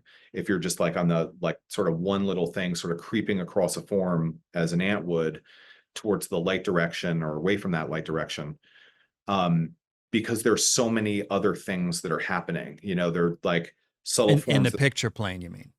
yeah, in the picture plane, even on the body, and specifically if you're dealing with a human figure or a Right. still life or whatever it is. And so like more and more it just kind of seemed like the like for me it's kind of like lay in like really kind of loosely executed things. You can kind of see the general shapes a little bit more, and then there's a time and place, like the last pass of a picture is like window shading, but it's not without context, if that makes sense. So Yeah, totally. this like Yeah, this because at one some that's, point you have to finish. At some point you just got to buckle down and finish something, and that's when it might feel a little more like window shading. But yeah, you've and it's already established something like these lower legs, which are more unfinished. yeah, and then like aesthetically for me, like then part of that is like, what can I leave in a certain way, like in a little bit more of an abbreviated or spontaneous type of kind of language, or kind of even the thing with the like the sort of refraction of the light coming through like a slightly warmer ground, how that changes the kind of temperature using transparency and opacity, that type of thing. So like so much of it is just like starting, I don't know if you can sort of see behind me, like this painting Yeah, is I've been sort of, staring at that the whole time. It's extraordinary, man. so Jeez. it's in a kind of like really really rough language, but it's sort of like at that stage where it's like getting close to where I would probably start doing that like kind of window shading thing, because it's just like acrylic and charcoal and just kind of a disaster, and I might need to move the mannequin to a different position or put something else So in you there. can sand, not to get off on a tangent. You could probably just sand it right off if you had to move it, right? Yeah, or just the neat thing about acrylic is like you could just take some like black acrylic, paint over it. In 3 minutes, it's dry, and you can redraw on top of it and just do your thing. It's And what are you drawing on top of it? What would you draw on top of it with, like white charcoal or something? yeah, either white chalk, or like if you put like a dark gray instead of like a black, because the background's pretty choked up and dark in this. Mm. But like if you put something that was like a little bit more just like a dark gray, like sort of placeholder, just draw it either with vine charcoal or like it said, white chalk, Hmm. that kind of thing. And so like then like that's a very, very early stage of another one that's kind of starting up. Let me switch screens here. My goodness, man. That is But so cool. but it's like it gives like the opportunity to kind of like change things, like bring like putting different components in, altering the background, changing perspective, redrawing. I don't know if it shows up here, but there are like a lot of, I just like regridded a lot of the perspective to try to like place things a little bit more. But um, it's like sort of like what I'd ideally sort of get is like the ability to kind of get a painting where it kind of like from like 3 blocks away or something looks like it's done, right? Yeah. Like as you get closer and closer, it's like, oh, it's kind of cool. And then there's the point where it starts really falling apart and just looks like it was painted with like toothpaste and stuff like that. Then, that's where the repainting or overpainting can come in.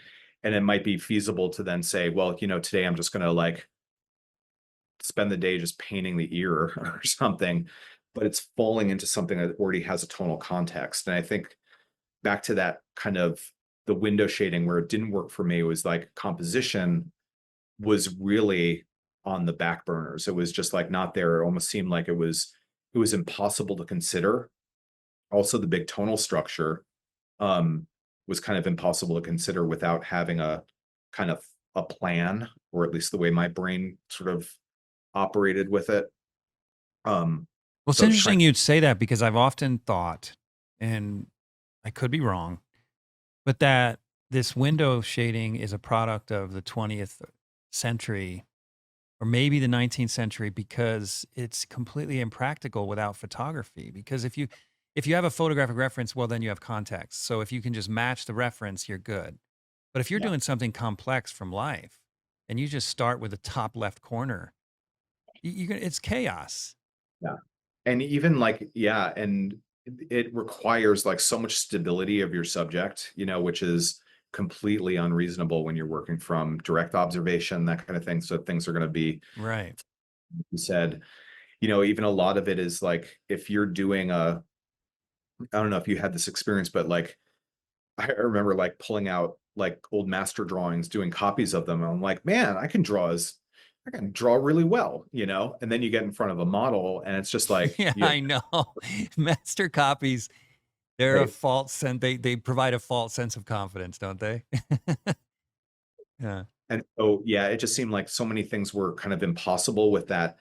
Um, just like looking at one small area at a time, like even anatomical structures, like how, if you're, I don't know, drawing something in the small of someone's back or something, that has a direct connection to stuff up in the shoulder. And if you're not sort of examining what that shoulder's doing the whole time, it's a recipe for sort of disaster, you know. Yeah. Hmm. But So there's nothing. I mean, I kind of knew this going into it, but there's no secret to it. It's just sensitivity. It's just you're putting in the time and looking carefully, and also using your anatomic knowledge with that subtle. How did you put it? The not the eliminating of the average. Is that the phrase you yeah, yeah, reduction of the average or reduction something. of the average? Yeah. Yeah, it's freaking gorgeous, man. I can't even Yeah, and that's let me about get over it. it's about life size that piece too, Oh, on a panel. well, how do you choose your subject matter? Because it's frankly bizarre and beautiful at Yeah. the same time. That was a weird one. Like that was one that I kind of started like right before COVID, and I was working with a couple of different models and had originally the écorché there, the male figure was another female figure, and the painting was just a disaster. Hated it, hated every aspect of it. And then just like took a belt sander to it one day. No way. I took out one of the figure on the right, and then just sort of started getting these ideas. I guess like kind of sketching, doing like some like little small ballpoint pen kind of ideas, just like generating ideas. And was kind of thinking about like a little bit of like the trope of like the death and the maiden and things like that. And the at the academy where I work, they have the life size of that écorché. And then was doing some studies, took some photographs, did like a whole bunch of different kind of things, and then kind of just decided on kind of reincorporating those two those two components, and Mm, then it was at least a lot more effective than it was in the beginning. And then like for compositional, like sort of repetition, like even adding, that's a great thing about having like these like mannequins around here. yeah. But just like taking an old kimono or a robe or something and finding like these abstract shapes, and then having a relatively versatile medium to work with, like with the acrylic, just like what would happen if I painted this, like the diagonal, sort of countering the diagonal of the guy's leg. And so just like kind of adding components, sanding things out, scraping things out. And then that sort of gives I think the kind of surface quality a little bit of, I don't know, variety that is kind of a new thing in my work, I guess, or something Mm. that I'm expanding more on now. One thing that is difficult, I mean, you mentioned photography, so you're obviously using photography at least in part. And I'm curious about what your relationship to it is. But when you are using photography, that's one of the weaknesses of photography is value, Yeah. right? It So what yeah. are you doing to overcome that? Yeah, I think a lot of it is being able to sort of conceptualize like the lighting situation. I think in some ways it does help, because incorporating photography in my work is a relatively new thing. Relatively new meaning like maybe 5, 10 years, something like that. Before, Mhm. everything was almost like dogmatically done from direct observation, that kind of stuff. But then you kind of realize like what a photograph isn't. It documents certain things. It doesn't capture value really well. It doesn't, certainly color is completely wonky, Mhm. a lot of things like that. But it's sort of like it's a neat starting point in some ways, because it I just have to take a minute to thank each one of my generous patrons for your part in keeping this podcast going. I could not continue to do it without you, so thank you so much. If you're not a patron yet, but you love the show and you listen regularly, please consider becoming a patron. It's really easy to do and it doesn't have to break the bank. Just head over to theundrapedartist.com and click on the link Be My Patron on Podbean. And then choose a monthly donation amount that fits your budget. It's that simple. I, I think going back a little bit, like, and I think like where I could engage in that whole thing where everything has to be done from observation, from life, right? Was just a way to kind of engage and not feel like you were a slave to technology, right? That's exactly why I did it for so long. Yeah. Yeah. And then I started like realizing that, well, I'm sort of becoming a slave to the observed reality. And then it's sort of like limit. It sounds so familiar. Yeah. Yeah. And like when you take something and you just kind of look at it as like really a starting point, like a photograph is like a thumbnail sketch, or it's like something, it's not the truth. It's not that, it's more of that accountant's truth, but still gets a lot of the numbers wrong, you know? Yeah. Uh, And then like kind of using that as a different sort of language, for me, it really freed things up a little bit. Like you could get images of of a pose that's in movement, or you could ask somebody to, instead of like stand there like pretend you're being natural and then slavishly sort of replicating the angles and distance and stuff like that, if you have a model move around and take a couple of images, you get these like really weird chance occurrence, like very uh sort of Candid. cinema Yeah. verite or kind of moments that then, if you're like, sometimes even those situations you can't, the photograph is so lousy that you can't do that, but you can get the pose back and you can start working from direct observation a little bit more. Mm. So like, for instance, like with the écorché in this one, I did like some sketches at the academy during final critiques too. So it was just like sitting there, had some ideas for it, took a couple of photographs of it, then realized like the lighting condition of the photograph was just like not the same as it was. So then, yeah, it's up there. So then using, where is it? I'll try to get that in screen. I don't know if you can see like there's the smaller écorché up there. Yeah, yeah. So you Same. lit that? So it lit that, and then that became sort of foundation Brilliant.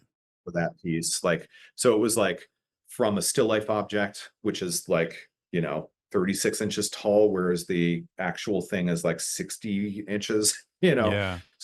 that translation, this like photograph that was really suboptimal and things like that. But then Yeah, oh, man. we're kind of like taking liberties, but to try to get at something that is hopefully poignant and a little bit more, like visceral and real. So Mm. Yeah, it's unbelievable.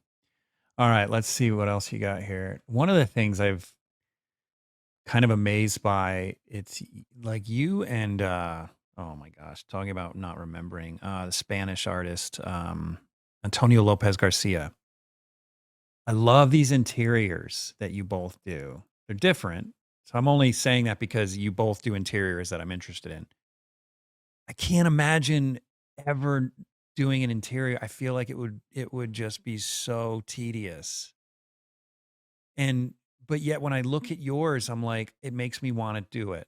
It's like, and what is it? How do you, I mean, please don't be insulted by this question, but how in the world do you stay entertained doing all these yeah, straight lines and just, you know what I mean? A figure, it's for me, a figure, it's like, well, yeah, why wouldn't you be interested in a figure? It's a yeah, figure. And here it's tile, paper, and a sink. yeah.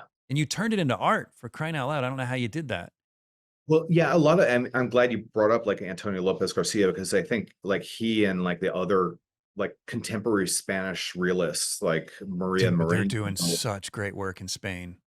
it's phenomenal. And that was Yeah. like this really, there was an exhibition, I forget when it was like in the 80s, and I had this like hand-me-down catalog from a show at Marlborough that showed all of these people that were unknown to like the New York art scene and stuff like that or whatever at the time, and just kind of seeing like the poetry of this banal subject matter for the most Yeah. part, and also like kind of taking the banality of like whether it's just a you know weird street scene or a windowsill or something like that, and turning it into a really evocative and humanistic actually sort of experience. So I think that like was a huge influence on me, and just kind of allowing like a whole other door to open, especially sort of because it also denied like the weird agenda of the classical realists that I never really felt an affinity to, if that makes sense. Which a lot of it was like the sort of offshoots of the ateliers, like You mean this this. sense of idealism, like everything has to be the ideal beauty? Yeah, and ennobling the sitter, or like creating a Mhm. whole, kind of image, seemed like something that just like personally was like really sort of bereft of the direction of content that I wanted to kind of get in the work. And then so like that's where the kind of interest comes in. That was like my studio in Philadelphia, um, which was just it was a one bedroom apartment that was affordable because it was just trashed. It was just like, it's like squalor. Like the floor was peeling up, the sink was like 80 years old, or whatever it was. It was just like awful.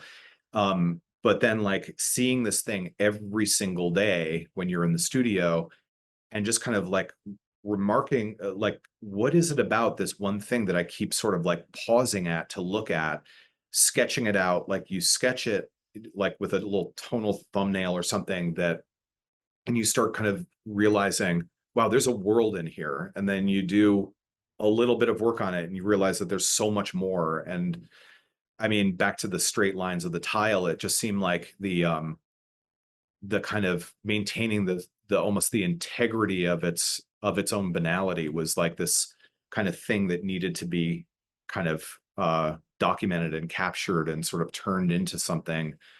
um Mm. and so that's where like that work and a lot of the ones from that time period were really kind of going. It was just like the chance occurrence. They were like very rarely set up. I mean, like the paper on the floor and things like that were devices that were sort of added a little bit later. And then kicking over a little IKEA garbage can to the left and the right until it hits the right position compositionally. But for the most part, they were just sort of like found, almost like found scenes, you know? Yeah. Yeah, another one who does it in paint really well is, Peter Van Dyke. Oh You yeah. familiar with his work? Yeah. Speaking of PAFA, I think he went to PAFA too. Yeah. And he was the, yeah, an amazing painter too. And also like a lot of influence, like with the curvilinear perspective and that sort of, God, he's brilliant with that. It's all from life. yeah, yeah, it's phenomenal. Yeah. So yeah, he was I don't know if he studied at PAFA because he was like Florence Academy, but then he was teaching there for a Oh, is long that time. what it was? Okay. Yeah, it's hard to keep track of everybody anymore. Um, yeah, here's another one. This one's great because it combines the two things, the everyday life in everyday place, just a simple place. There's nothing special about it. It's just your average place that you turned into this incredible piece of art. But what I also like is that you incorporate a figure. And again, it's easy for me to be interested in the figure. Yeah. Um, but so something like this, is this, tell me about this process. Is it part life, part photographic reference, part in same sort of thing as your other one? Yeah, like this one, I think, unlike most of my other ones, actually started from a photograph. So it was Hmm. like, just like sort of in this like what was at the time my living room, and like the scene and the kind of lighting and stuff like that, and sort of capturing an element of that. It was very darkly lit, so like a lot of the information did not show up in the photograph, that kind of thing. Yeah. And the room remained the same, you know what I mean? So like then it was just like really fleshing it out and developing it, recomposing it, sort of seeing like what could be incorporated. I believe it was so long ago that the like the original photograph was much more zoomed in on kind of like one area, and then like having, being in that room and sort of seeing like, oh wow, the light pattern on the ceiling sort of creates a sort of weird dynamic and Yeah, that's stuff like. killer. So, and then, I think that was like sort of on similar lines in some ways. It was just like the sort of messy living room, and, the mantle with like a Battlestar Galactica spaceship sitting on it that you can't really recognize what it is, and like a Jeff Koons balloon piggy bank, sitting on it, just seems Yeah. this total absurdity and sort of like this weird contradiction too.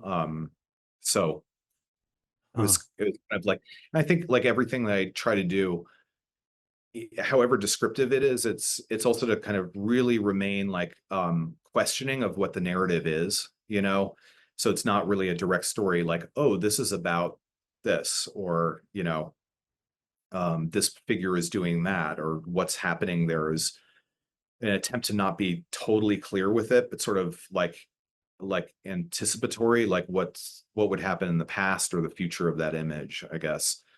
um if that makes any sense. Yeah, it absolutely does. And just alone as an abstract piece, it works. So it almost doesn't even need a narrative. But I think the narrative adds to it, or the implied narrative adds to it, because you do you're kind of left wondering what's going on. You know what's I've always found fascinating, and I don't know what it is, but I'm not mostly, I'm often attracted to interiors and architecture of the mundane, like a trailer as opposed to an incredible cathedral, you know? And I don't know why. There's something interesting when you paint and draw garbage laying around.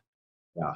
I'm not saying your apartment was garbage, but it's an average middle class apartment. It's not like it's not like some beautiful chateau, you know what I mean? Yeah, and that, I think that's going back to the kind of use of black and white too. It has a tendency to be able to organize things, like when you're seeing something like the inside of a trailer or a messy contemporary living room or something like that, like it's a cacophony of color, it's just like, the label of this and the Coca-Cola bottle there and this, Yeah, greenhouse. all these plastics. Everything's made out of plastic anymore. Yeah.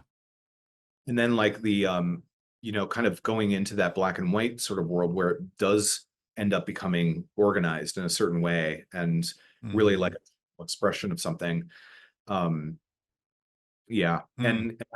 And I'm not even 100% sure why, like, an airport would be more exciting for me to like a terminal at an airport would be more exciting to draw than the inside of like Chartres Cathedral, but Yeah, it is interesting. I don't know what it is.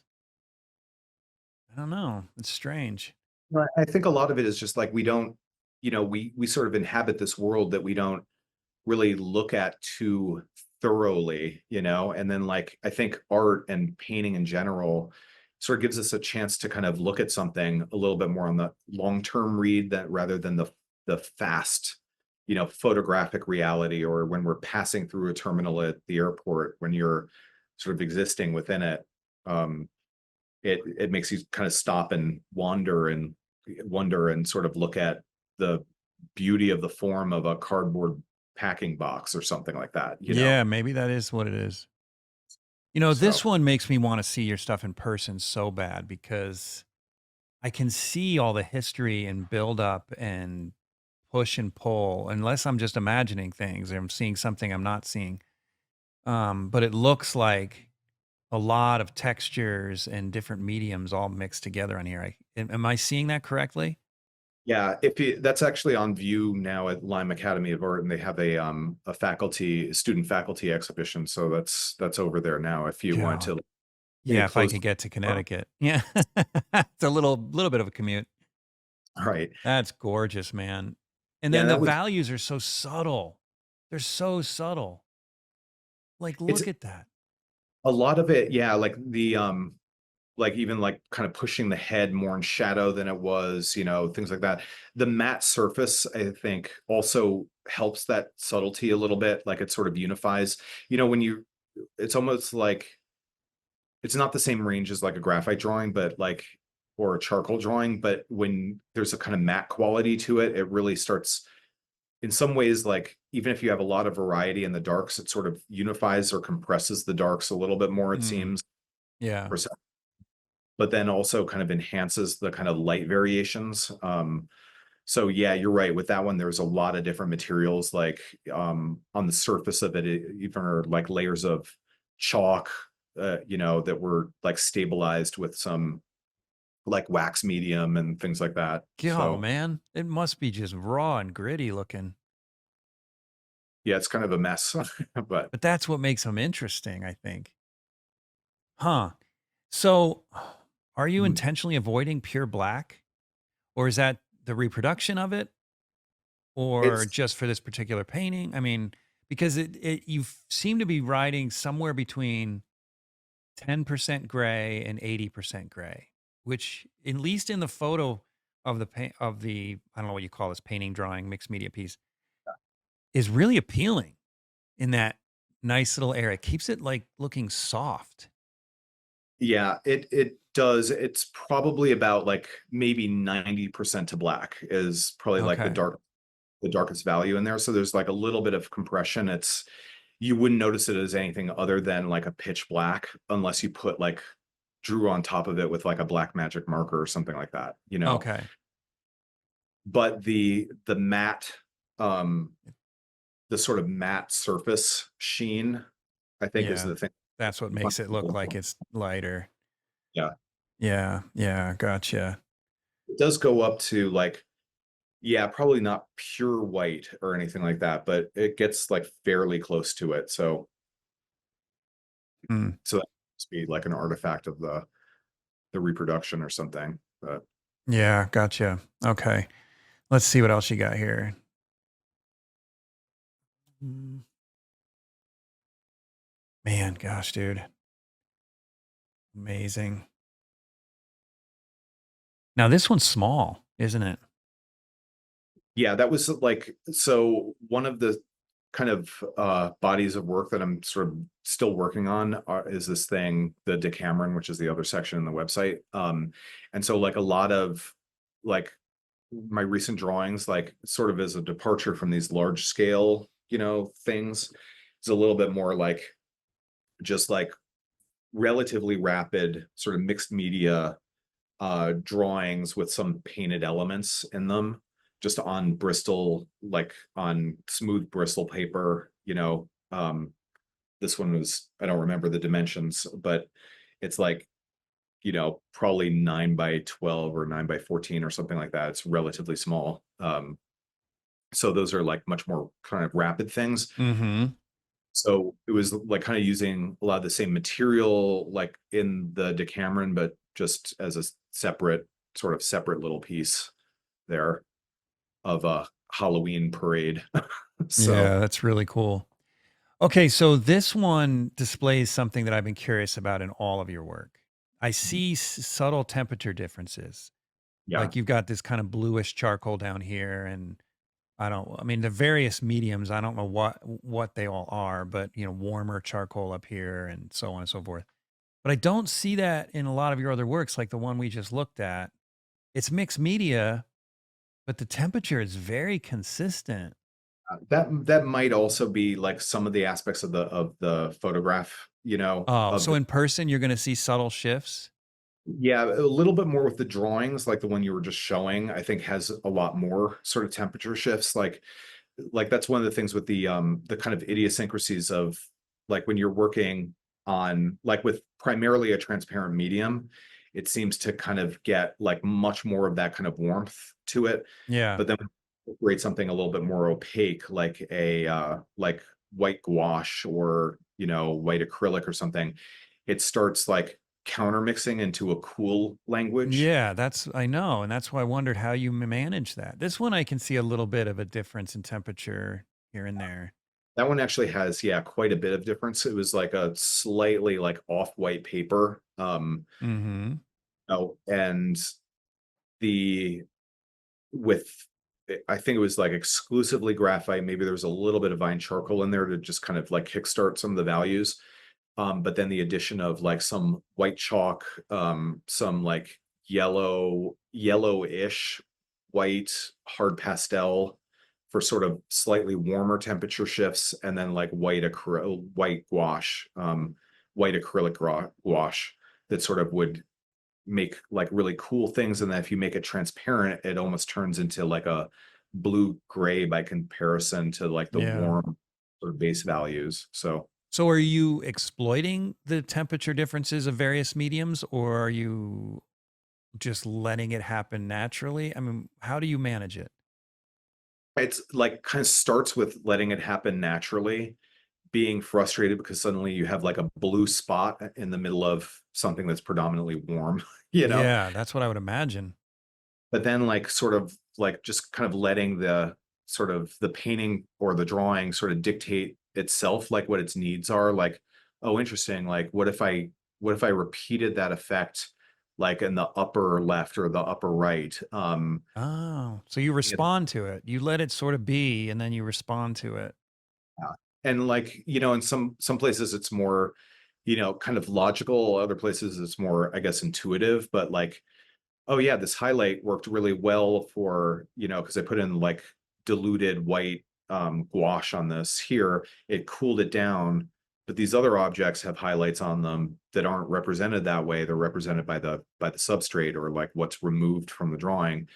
Then like kind of adding that might give a whole other sort of color channel within the picture, sort of like another rhythm of you know of those temperature shifts and sort of incorporating them, because I think a lot of the time, like when I was a kid, like New York, it was all about the abstract expressionists, and I freaking love their work still to this day. It's just not what I do, but a Mhm. lot of like the thing was you just sort of seem like it sort of seems like they were just like, well, what does this work need?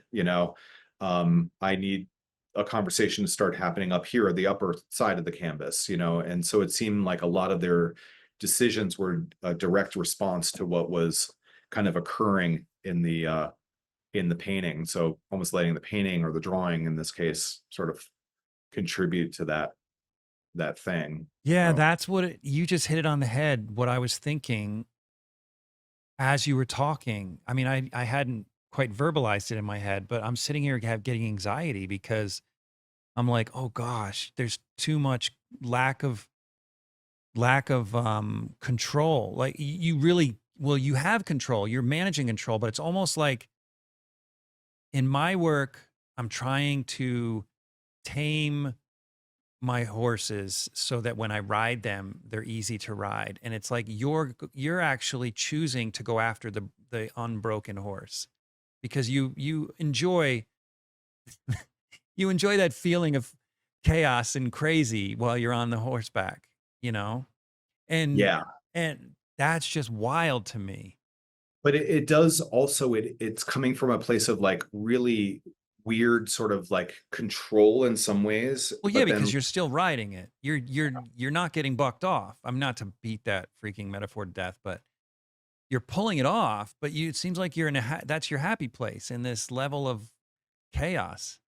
yeah, and that's like really when the conversation between like I think myself and the painting, starts kind of happening. It's almost like sometimes it degrades into an argument. Sometimes it's like a really like sort of thoughtful conversation.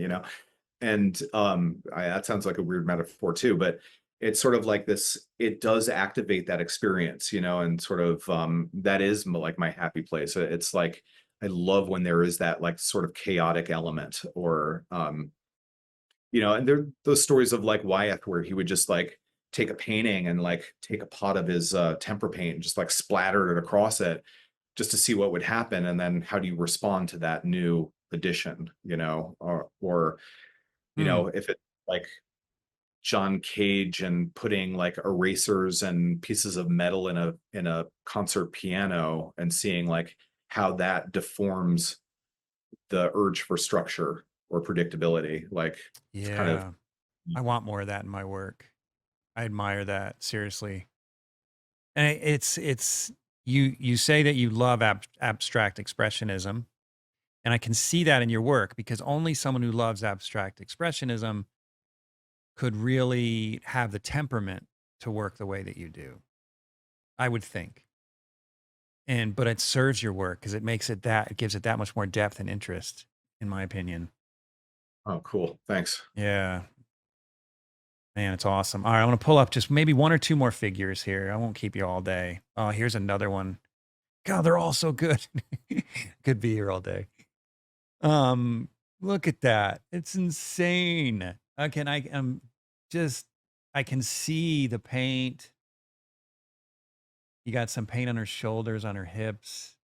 And that was like one of the like really first like sort of large scale like life size kind of thing where it's like mixing the two materials together, like drawing, like there are areas of this that are just pure drawing charcoal on the panel, other areas where there's like acrylic sort of kind of encroaching on that, and then like on the especially on the lighter parts of the figure, more of that the oil paint. And then it was like one of those places too where it's just like let certain areas just sort of exist the way they are, and like maybe not bring it into this language and see what happens.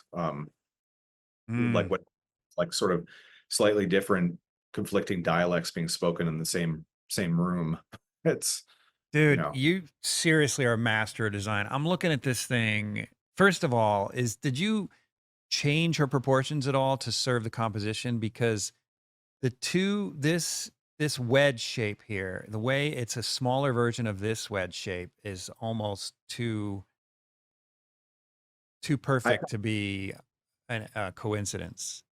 I didn't consciously like it wasn't a predictable thing, but like when you're drawing, like everything is an all you alter reality, like sometimes even when you're just like, oh, I'm totally spot on, I'm like replicating this perfectly. you know Yeah.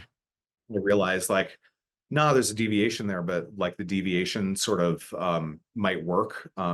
It works And then amazingly if it is a deviation. but I think like a lot of it was also then the response to like the especially with elements of the background, sort of like diagonals in the lower left or the upper left. Yes, like this, it mirrors her hips. uh, That was a Like brilliant move right there. And then this up here, yeah, it's just like this. sort of ways of like stabilizing and destabilizing Mhm. sort of inherent like internal shapes or something. Is it just me or the rest of you guys also get weirdly excited when you order new paint? Because I don't know about you, but when I get paint in the mail, it feels like Santa just dropped my Christmas presents off at my doorstep. With Vasari paint, my paint of choice and the podcast sponsor, it's even more exciting. And let me show you why. Because when Vasari shows up, it comes in this incredible box where each tube lays in this little compartment perfectly formed around the tube in this nice soft foam. And it's surrounded by velvet, red velvet. Now you got to ask yourself, if a paint comes so carefully protected and surrounded by red velvet, you got to wonder if this paint is worthy of royalty. It is. Vasari is.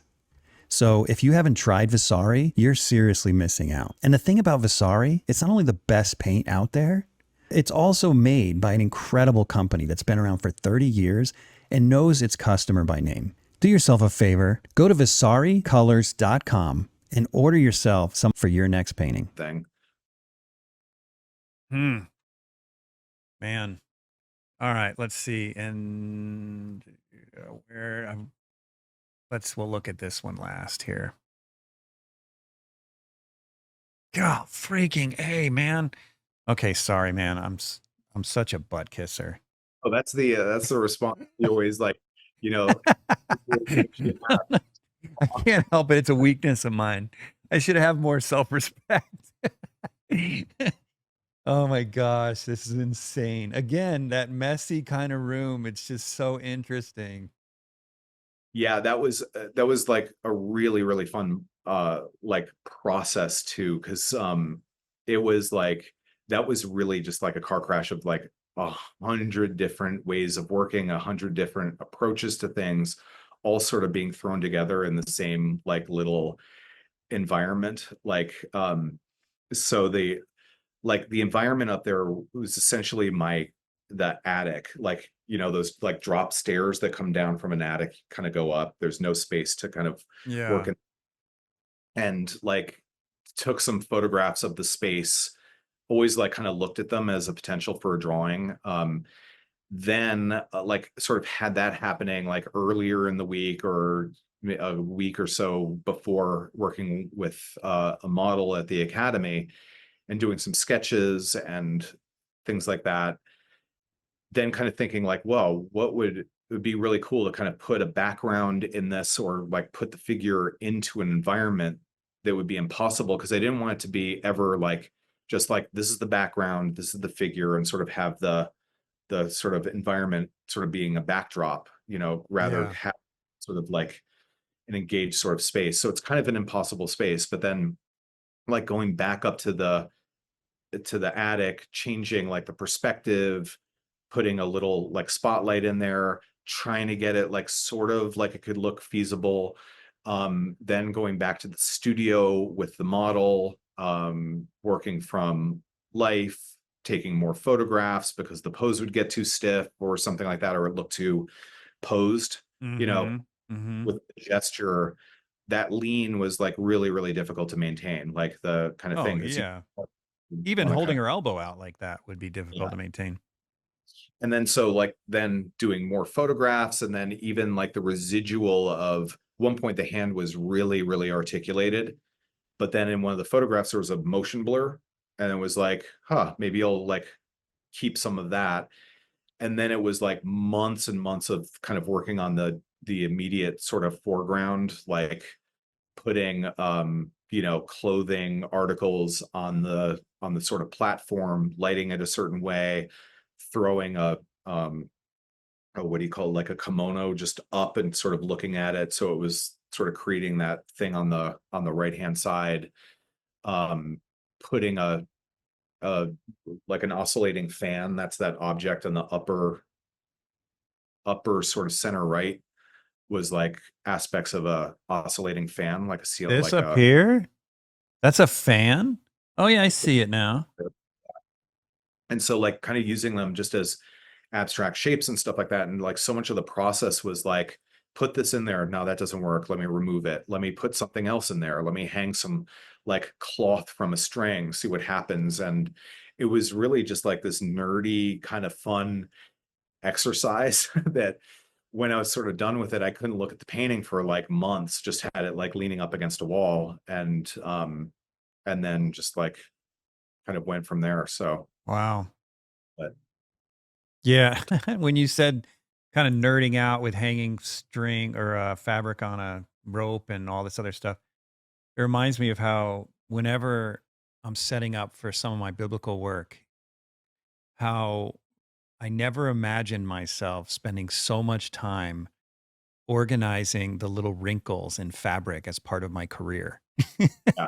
When I visualized myself as a painter, I didn't see myself standing next to the model going, "Oh, this wrinkle needs to be here and this wrinkle needs to be there." It just didn't seem like part of the whole career, the art career. And it's so funny, like how it brings attention to just the that sort of amazing artifice of it. It's just like you put uh you have clothes on somebody and you're just like, let me make it look more natural I by know, isn't that funny? performing an intervention on it. You know, it's Totally, totally. Huh, gosh, man. So good. Okay. Well, we've been at this for a while, so I gotta let you go, but, the this was such question. a pleasure to talk with you too, I have Oh, to say. thanks, man. It's seriously, I've been wanting to meet you since I think I was probably introduced to you around 2002, and I've been curious about you ever since. So this is a highlight of my career to be able to talk to you. So it's a huge honor. But I always ask the same question at the end. If you could give one piece of advice to an aspiring young artist that you wish you had or that you did have that was really helpful to you, what would it be? Oh wow. Okay. Unprepared for that. I mean, I think be curious and just be really engaged in what you do. Like don't cut corners with anything. It's like but also at the same time like be kind to yourself, you know what I mean? Like it's a difficult thing and it takes it's a marathon. It's a mega marathon that we're on and it's not like the paybacks are never immediate, you know? But the thing that kind of I think really helps is just like that engagement and that curiosity like that we have. Like if something isn't working out, figure out what that is. Like figure out what those things are that you really respond to as an artist and like just be willing to fully engage in it and be broader than just painting itself or drawing itself or sculpture itself, like look at how literature enhances that and like oh, and the biggest one I would say is keep a sketchbook on you at all times and use it like all the time. Like that's our like the documentation. That's like our, the archive of our thought process. And I think like just kind of getting that familiarity with drawing, like both from a technical standpoint, but also just as like being an inquiring spirit, you end up with all of these images that I think when we start kind of going into that big existential question of like who we are as an artist, like why are we doing this in the first place? Because to get up in the morning and brush our teeth and go to a studio, we need to ask that, right? I think those sketchbooks really show us like what our particular places in that in the world that we are, like what our point of view is and what our sort of driving aesthetic principles are. Hmm. And how that relates to so many other artists, but without any like direct aping of anyone else. Your artists are unique. That's why we're doing this. We all have a very specific and idiosyncratic way of looking at the world. But there are also there's a, you know, history across the planet of people that have been engaged in the same thing. So I Wow. guess That's good. You just gave a whole pile of advice and you weren't even prepared. That was uh, good. So I just want to follow up. I'm curious about the sketchbook thing. Mm. I have struggled with sketchbook throughout my career because when I worked from life exclusively, I was, as you put it, dogmatic about it. And I wasn't interested in painting my surroundings the way you are. I was only interested in the figure. So I really struggled to just draw in in my everyday life because there weren't things in front of me that were going to hold still, right? I'm curious well, maybe the answer is you draw your sink. And so maybe it was not an issue for you, but is there any advice you would give an artist like me who just struggles with a sketchbook because they just don't know what to put in it? Yeah, I think it would just be like anything goes. That's the kind of neat thing about the sketchbook, because it's a private thing. You could share it with somebody, or you could never show it to anybody as long as you live. That kind of world. And so, like, whether they're like little imaginary figures, or things to kind of explore a composition, or to do every once in a while, free form, no pressure about the outcome, to do an abstract sort of interpretation of something around you, or to the next minute you want to remember a master drawing. Like, we all have the ability to just pull up something instantly on Instagram or on Wikipedia or something. But like sketching it, I think puts you in you know that mode of remembering, what it is that you're kind of gravitating towards.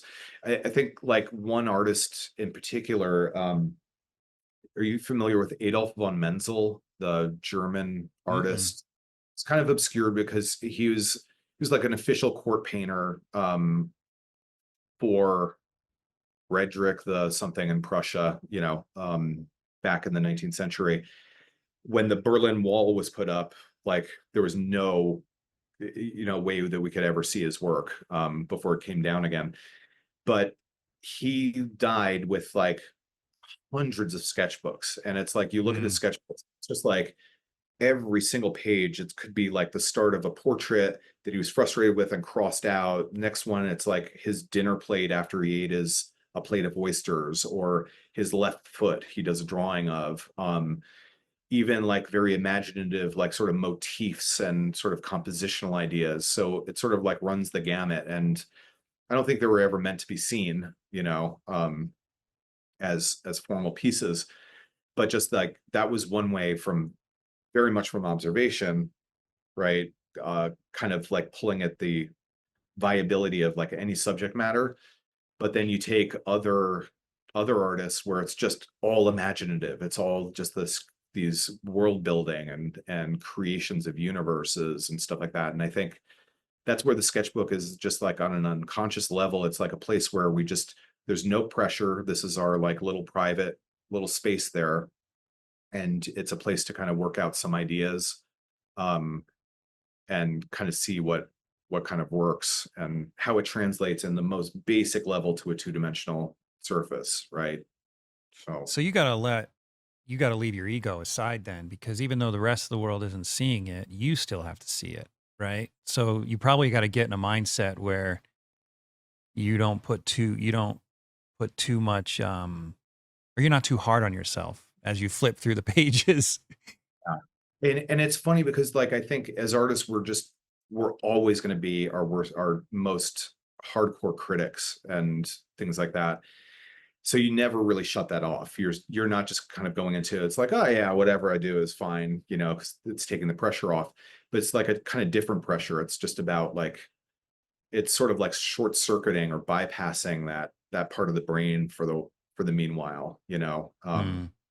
and then, like, boy, I mean, I'm sure you and I and everybody that may listen to this too, knows that struggle with the work. It's just like, oh gosh, the drawing's wonky again. Oh boy. Yeah. Right. Yeah.